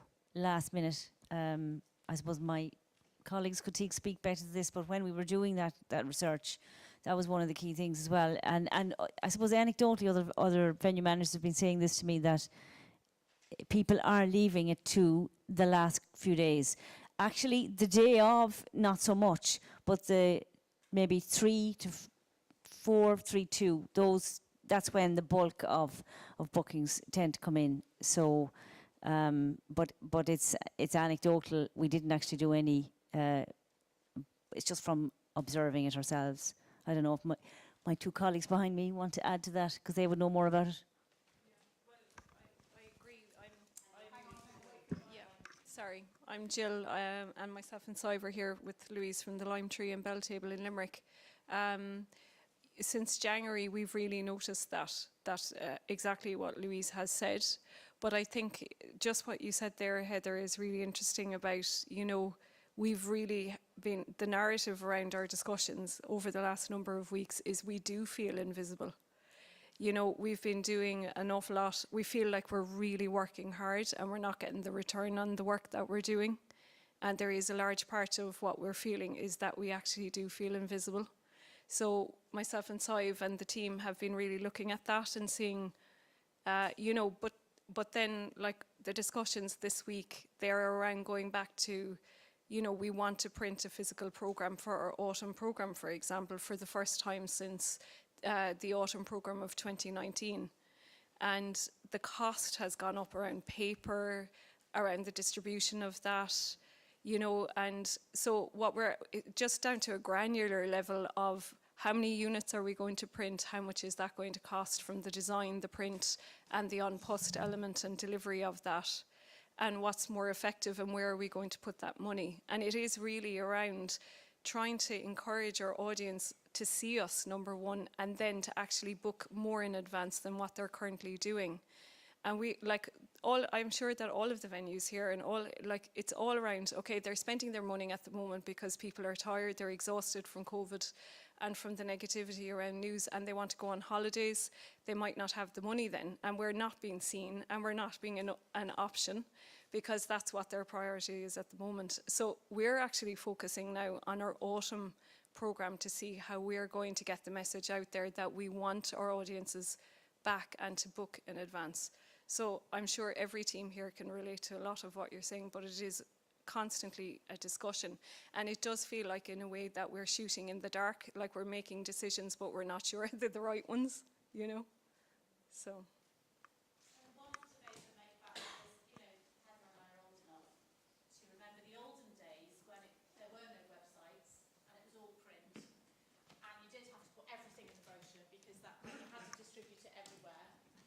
But actually, I just wonder whether, if budgets are tight and we've got these big emotional messages to get out there, reasons to return to your local arts centre or theatre, maybe, and I know the budget usually goes with the show and all the rest of it, but if there was a way of getting some more generic postcards, you know, bookmarks, print, just really little bits of beer mats, God knows what, you know, out there that just drive people to the website to have a look, then actually they'll last longer. You can keep reusing them. You can even do door-to-door, you know, people's doormats are a very underused bit of marketing, in my view. I look at stuff that is dropped onto my doormat in a way that I just delete emails. It's old school. Even Amazon have started doing it, putting things through people's doors. So I just wonder, if budgets are tight, whether that might be a way of doing it, to just get the generic message, you know, check out your local arts centre, there's stuff on, there's, you know, here's 10 reasons to come back or whatever, and all those things. Yeah. I hope she doesn't mind me mentioning this, that Aoife from the Mermaid's been actually testing this, and she had to do at the Mermaid a cut down version of the brochure, you know, for reopening Nightmare. So it was a foldy outy thing, and it just had a stunning image and 30 words of, you know, killer copy, you know, really, really good talked copy. Sorry, we just swap the mics. Okay. Sorry. Yeah, so 30 words of killer copy and an image, and it drove people to the website, and they looked at the impact, and it worked really, really well. Better than the normal brochure. So, because you could see the selection in one thing, I think, and there was lots of lovely sort of generic messaging around being back, you know. I think we had a comment over here. It's on relation to the same topic, and it's something I've been thinking of for a while, actually even before COVID, but I think it's particularly relevant now, that it's probably time in an ecosystem as small as Ireland's, where every theatre and arts organisation probably knows every other one, to actually start looking at, when we're talking about funding, is obviously an issue, printing is quite expensive, to look at a centralised, possibly Arts Council funded or theatre co-funding together, and something along the lines of the Great Western Way was an incredible national campaign that drove tourists into the west of Ireland that's been hugely successful. And I really think it's time for us to talk about theatres are back, arts organisations are back, to have a national campaign, to start there to get visibility back, and then we can start looking at our own ones where that would help with costs for actually printing stuff and having national conversations about theatre and arts organisations. I think it's really important for us to actually look at something as big as that. Sorry, just very quickly, we might come back to that at the end, but these discussions are feeding in to an Arts Council brief about a marketing communications campaign later in the autumn. And Annette, we will get to you, Alex, sorry.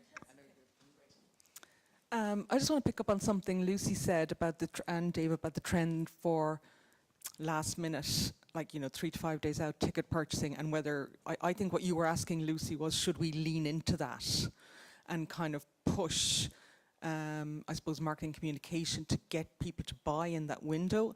And I'm just wondering, it's a bit of a white knuckle ride, waiting until 3 minutes before the show, and I'm wondering instead or concurrently, like, do we want to do almost a a kind of like a wave-shaped thing, where actually we are putting energy into way in advance and incentives for getting people, like giving people an actual reason, like starting our marketing campaigns earlier, giving like early birds and incentives for people to book early and let that ride out, and then keep a little bit maybe in the tank to do the final push, so you kind of grab the people on the last 3 to 5 days. And I wonder, like, do we need to rethink a whole kind of timeline for how we approach, how we communicate? You've got such a good point there. And what I'm hearing is that people have made the decision that the show is on their short list of things that they could do way in advance.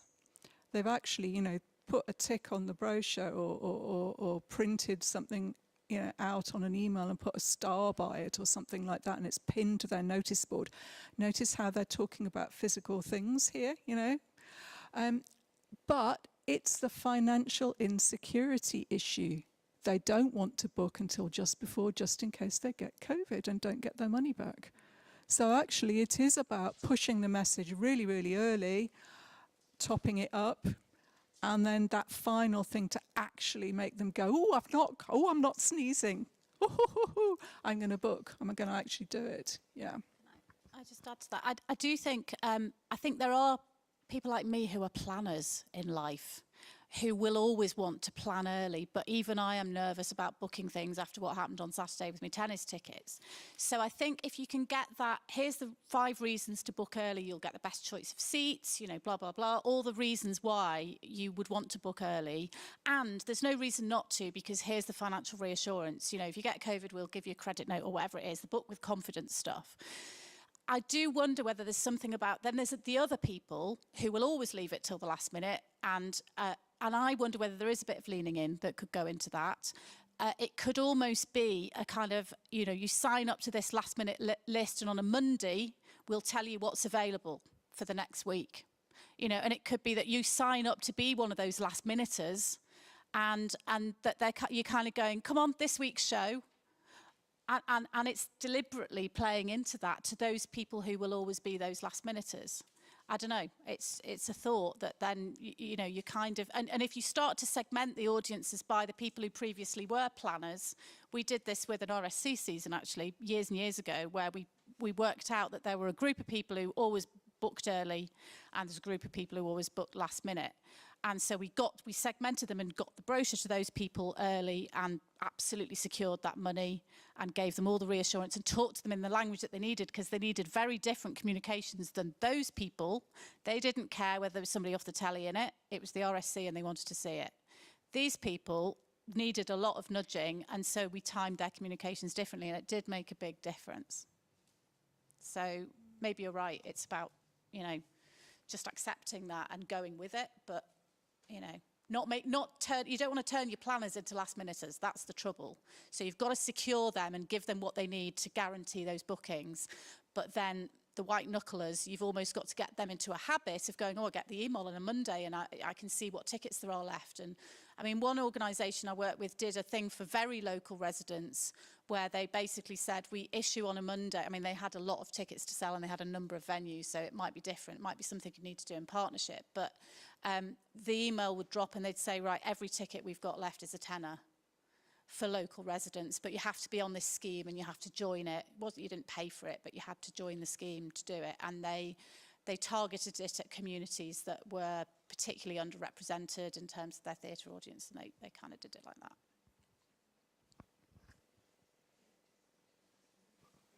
Hello.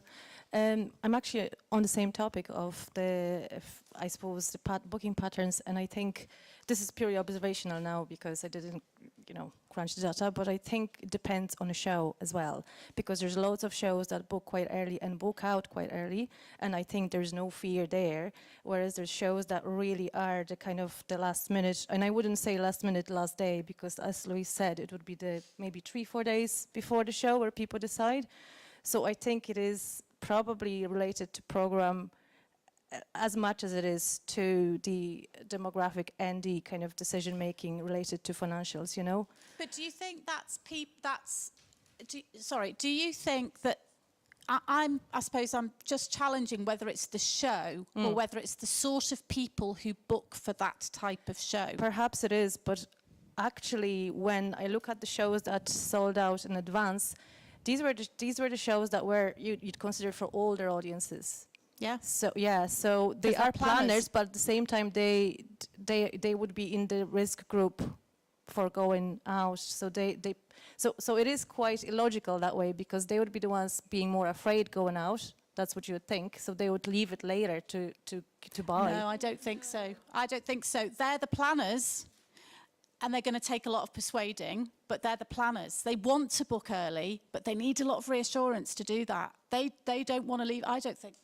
Yeah, you've given them a compelling reason that outweighs their anxiety. It's something they want to come and see, so they'll book for it. So in effect, it is a programming. It is really very much a programming thing, in that those events that we know are reaching those audiences are the ones that we can rely on, are going to sell well. So I suppose, we've been discussing this a lot. There's a shift needed in our programming, I guess. But I don't think it's the show. I think it's the people who go to that show who behave that way. So having a better understanding of the types of people who goes to those types of shows might help with some of that. Yeah, for sure. Hey, Paul from Untitled Art Centre. I think it's important to keep the lessons from lockdown going, in that a lot of us had to pivot, I think was the word we all used. Pivot the way we worked. We kept pivoting until we came back to where we started. But so we turned from a presenting house to a production house, and we've continued that on now that we've reopened, and so I don't know if this is different, this makes us an outlier, but our audiences are way bigger than they ever were before, because the work is very different. It's no longer in our building. It's not online, but like huge outdoor events that are often free, because there's more funding for this kind of stuff than it ever has been before, means our end of year kind of audience number will be way higher than it ever was before. Not the revenue, but so now that's very hard, because on that graph with the dog and thing, there was a thing that said you need more time and more money to do it. And obviously in lockdown, we actually had more time, because we didn't have to run a venue. So that was grand. And we had loads more money, because there was loads of funding coming from different places. I suppose the real challenge will be, how do you do both? Keep running the venue and do these very, very large scale outdoor projects that pull in thousands of people for free is one of the kind of challenges going forward. But it's possible. Wow, well done. And we have seen a lot of that with things moving off-site, moving outdoors, being really, really successful. But it sounds like that's a central part of what you now do, doesn't it? So it's like, why would you want to go back? I suppose it's, money, I guess. But I think it's interesting looking at the festivals who've had to kind of tackle all of that this year with uncertain funding, and they're doing small scale outdoor things. I'm thinking of Louise White's Singing for the Terrified. I've forgotten the title, but it's relatively small scale, but it's outdoor in a park. It's maybe pivoting again just to make it a bit more affordable, I guess. But abandoning it, yeah, absolutely not the right strategy there. Hallelujah. And I wonder. I'm guessing that the demographic of that audience that you've got for that work is different from the demographic you would have had in the venue. So making the case to Arts Council and others about the value of that work, even if you're not getting the financial return on it, in terms of giving access to theatre to new audiences and hopefully reeling them in over time, is huge. Hurrah! Well done.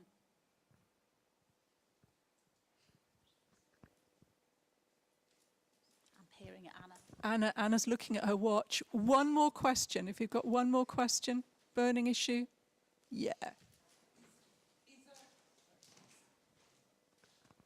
Is our missing audience talking about missing digital program? Because we all pivoted to digital, but it really died down and there's no consistency in it anymore.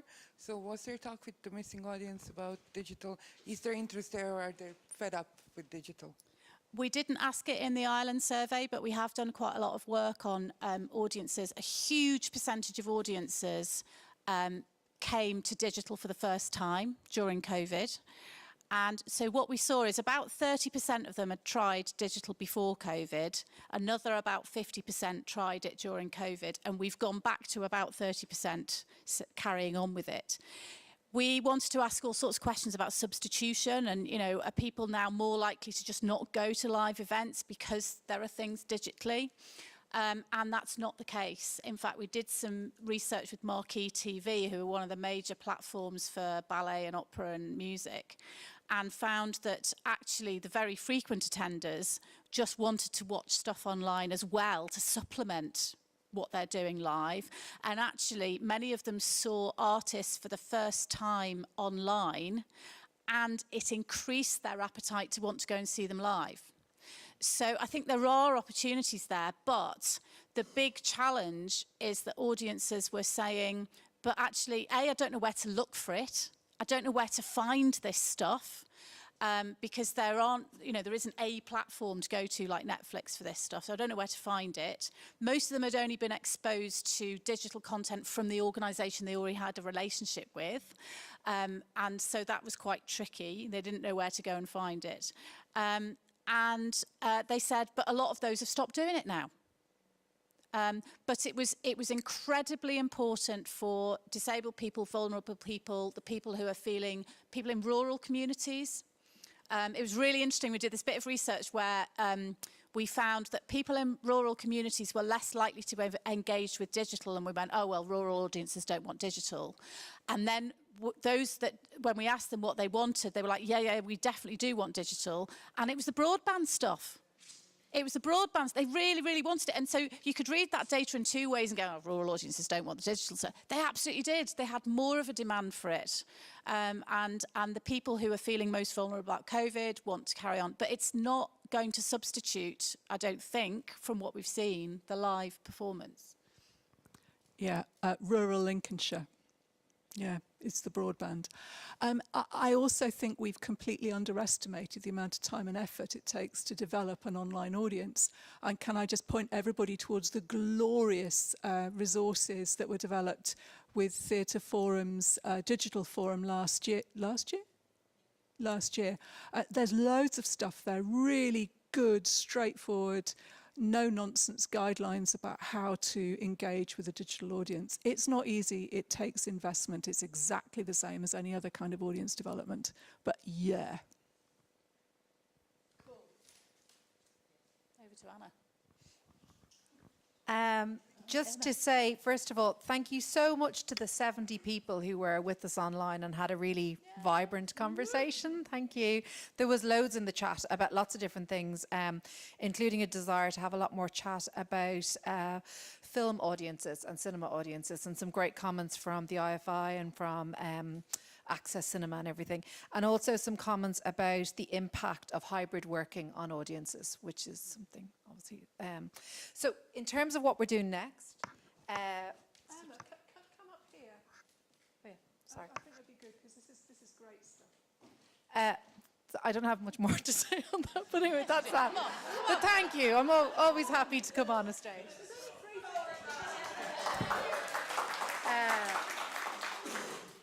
Just to say, do you know what? It's just so lovely as I'm riffing here now. It's just so lovely to see you all in the same place and everyone having a coffee. Can you hear me okay? So, as you know, we've put together a marketing forum and we have a mailing list for that, and over 100 people have already signed up. We've asked people if they wanted to do it online or in person. About 40% of people said in person, but we're going to do the first two online simply because we want to roll them out really fast. We want to record them. But in the future, we'd love to do in-person events. And yeah, so let's get the first two done and then we can make some plans together. So we've got two coming up and we're working with Katy and Heather and the Ticketsolve team on this. The first one is on Wednesday, the 29th of June. It's 11:30 to 1. It's going to be talking about winning and welcoming audiences back, effective marketing strategies and tactics. We're going to be talking to you all. We're going to be in touch with anyone who's registered for the forum. We're going to be in touch about how we can weave in lots of your examples into this as well.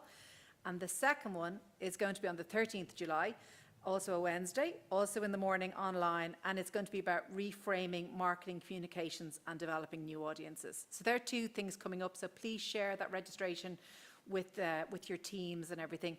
We'll email, after this is all over, we'll email you all later on anyway, and we'll give you the link if you want to watch this back online as well. So that's mainly it, really. Anna, do you have anything else you want to say? No? Just, obviously, thank you so much to the Abbey for hosting us. It was just so lovely to be here, as always. We've still got some tea and coffee. Val, do you want to say something? Sorry. Please, yeah. Can you pass Val this one?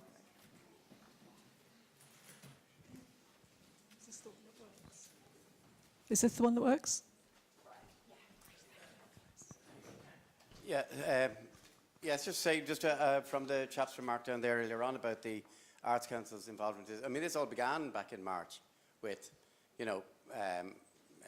reports coming in of, through the Theatre Forum of difficulties with audience and erratic behaviour by audiences. How dare they? And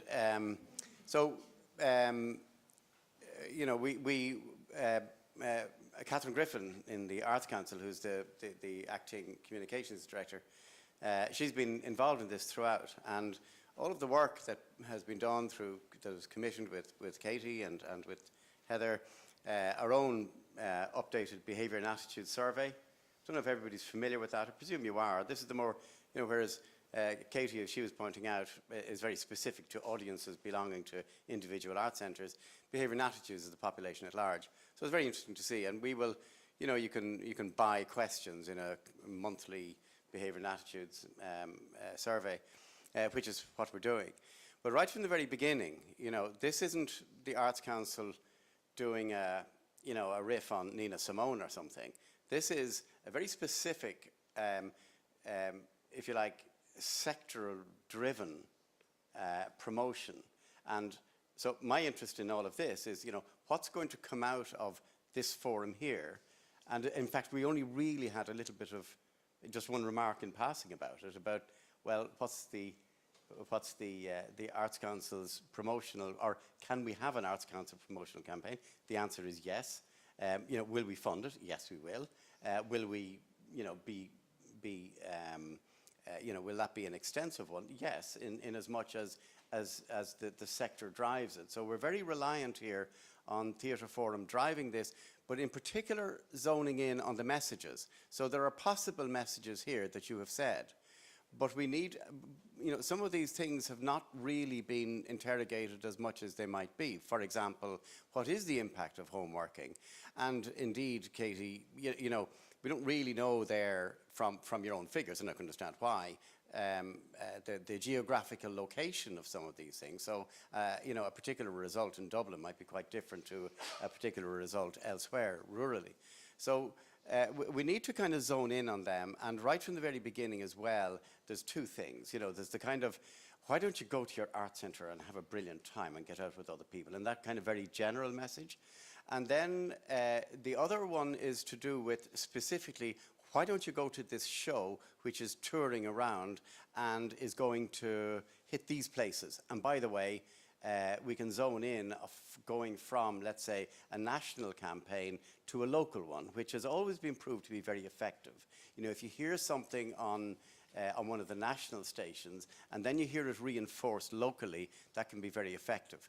But we're not, we don't have a huge communications department to plan and run all of this stuff. It has to be driven by yourselves.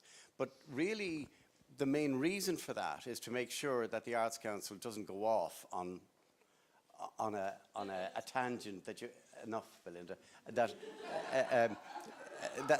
you might not necessarily agree with, or that doesn't tie in with the results that you're getting from your audiences. It's really important that we get that right.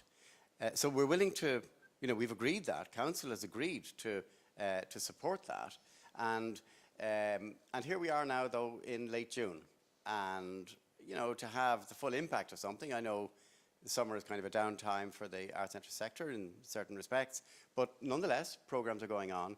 But of course, the start of the year is September. So, it wouldn't be to be starting a campaign then. it'd be to be well into the campaign at that point, so that one can see results in September, in particular. So, I mean, I don't know what impact that have. Perhaps I should have spoken a little earlier, but it is important to get the message to Theatre Forum about what the messages are, both nationally and locally. So, we're waiting to. Catherine would be here, except she's on leave at the moment, and before this was ever planned, she was on leave. So apologies for that. But of course, there'll be a recording of it, and she'll be able to hear it.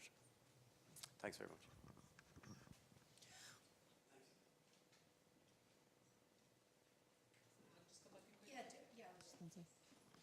Thanks, Val. The timing of the 2 marketing forum sessions in the coming weeks are intentionally designed to allow people to adjust, adapt, or change their programme, or indeed the presentation of whether it's a refund promise. So that's quite deliberate, to allow people to feed anything that they take away from today and from the next 2 sessions before mid-July. The bigger issue of the brief and the target and the messages for a national marketing communications campaign funded by the Arts Council will, I think, emerge from, informed by today's discussion, but I think the Arts Centre's working group are meeting next week, the day before the first marketing forum, and that is on the agenda for that, obviously. So the work is happening and the discussions are happening, but today is the first time that the survey results have been shared with the sector. So we will be open and alert and waiting for your input and your feedback, and in fact would welcome it over the next few weeks, because really, I suppose it's these few weeks that will determine the success of a national marketing campaign, and indeed then the individual marketing campaigns of each theatre and art centre to complement that. But they will be complementary. I don't think they're necessarily the same thing. So it's about sifting and sorting the messages and directing them in a relevant way. The national campaign is probably the bigger challenge, because an art centre's or a theatre's own campaign is informed by their own audience, the makeup of their own audiences and historical patterns of attendance and ticket purchasing. The national campaign is much more difficult, and it may well be that it needs to take an audience position rather than the sector position, and applaud audiences. Somebody suggested that a campaign might be to applaud audiences for their support and thank them for their support and their continued support through COVID, and welcome them back. That's one option, as opposed to saying to them, come back to us because we need you and we missed you. So it's sifting those messages and sorting them and creating a hierarchy that makes sense, both from the Arts Council's point of view, the Arts Centres and Theatres point of view, and the audience point of view. Yeah. Sorry. Yeah, I thought it was very helpful before when both the programming that we need, that there was a demographic there that, we're saying, well, there hasn't been anything, where are our partners in this and making the audience, so that the conversations again would involve people who are actually touring. And if there is, because, we're at the stage now where I'm sure we're back to, the letter that was written in the Irish Times, almost in 2008, because the confidence has to come also for people to tour and to bring the product to us, and then so that we can have that sort of mix of our own produced programme, as Paul was saying, and, sort of excellent touring productions to us.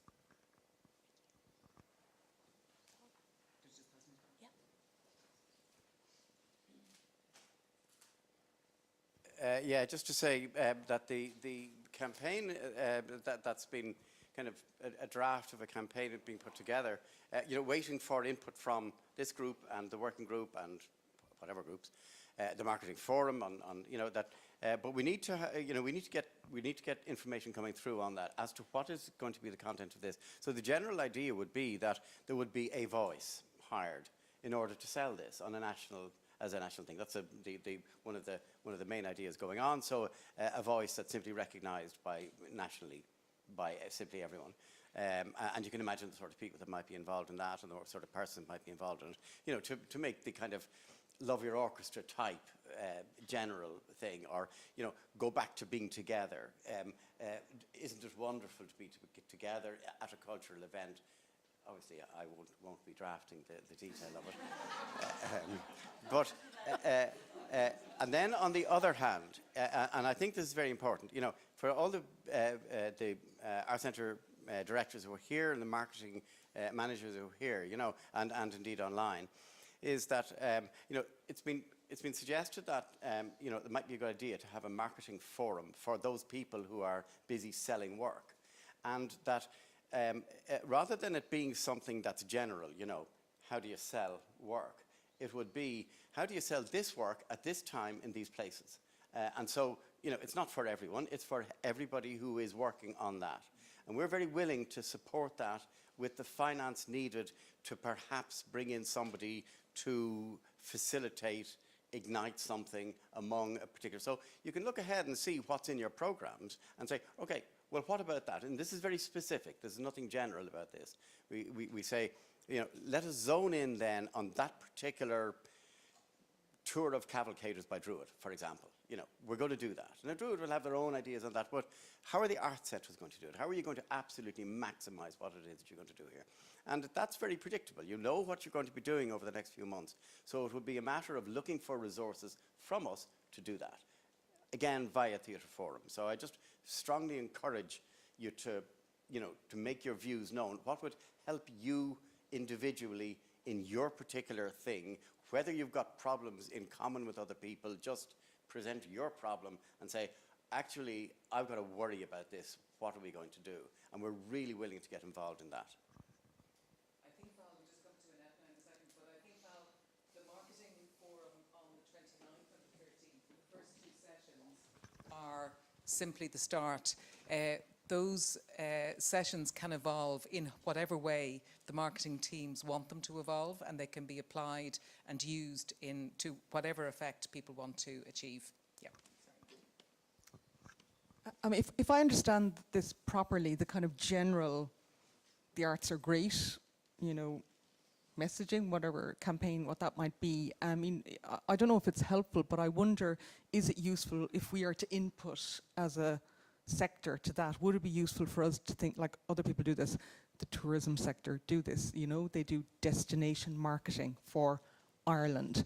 They don't sell a particular experience under that, but they're very skilled at emoting the attraction of Ireland, which is my understanding what this national campaign might do. So perhaps if we are to input into it, maybe it's not about the individual messaging of our particular venues and festivals, because that will sit underneath the big, emotional, I'm thinking Les Mis, come on, the arts kind of thing. So maybe that's what we need to think about as humans and as Irish people. What gives us the buzz? And maybe that's the kind of thing that might inform the messaging for the Grand National Campaign, and then we can all work like Billio on the get them through the doors underneath it.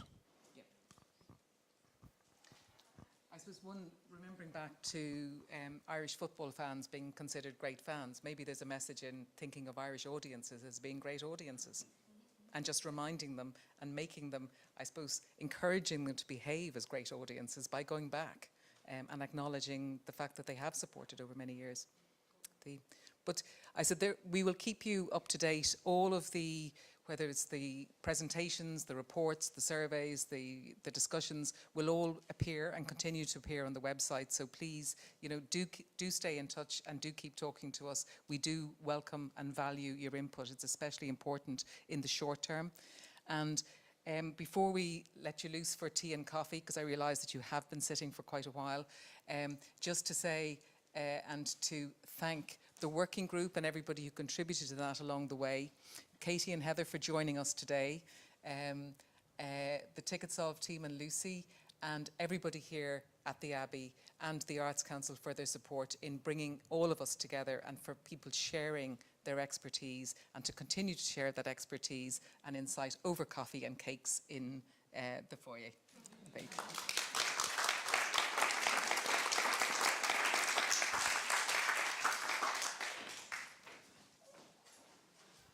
Just one last thing. Sorry. I think it's really, really exciting that TicketSolve are involved for those of you who've got systems, because you've got some things planned to help us all through this process. So you're going to be communicating with us all about that very shortly. But literally specific things coming out of this session and out of the things that you've been saying as clients, but also out of the marketing forum. So how wonderful that TicketSolve are being so responsive. Thank you.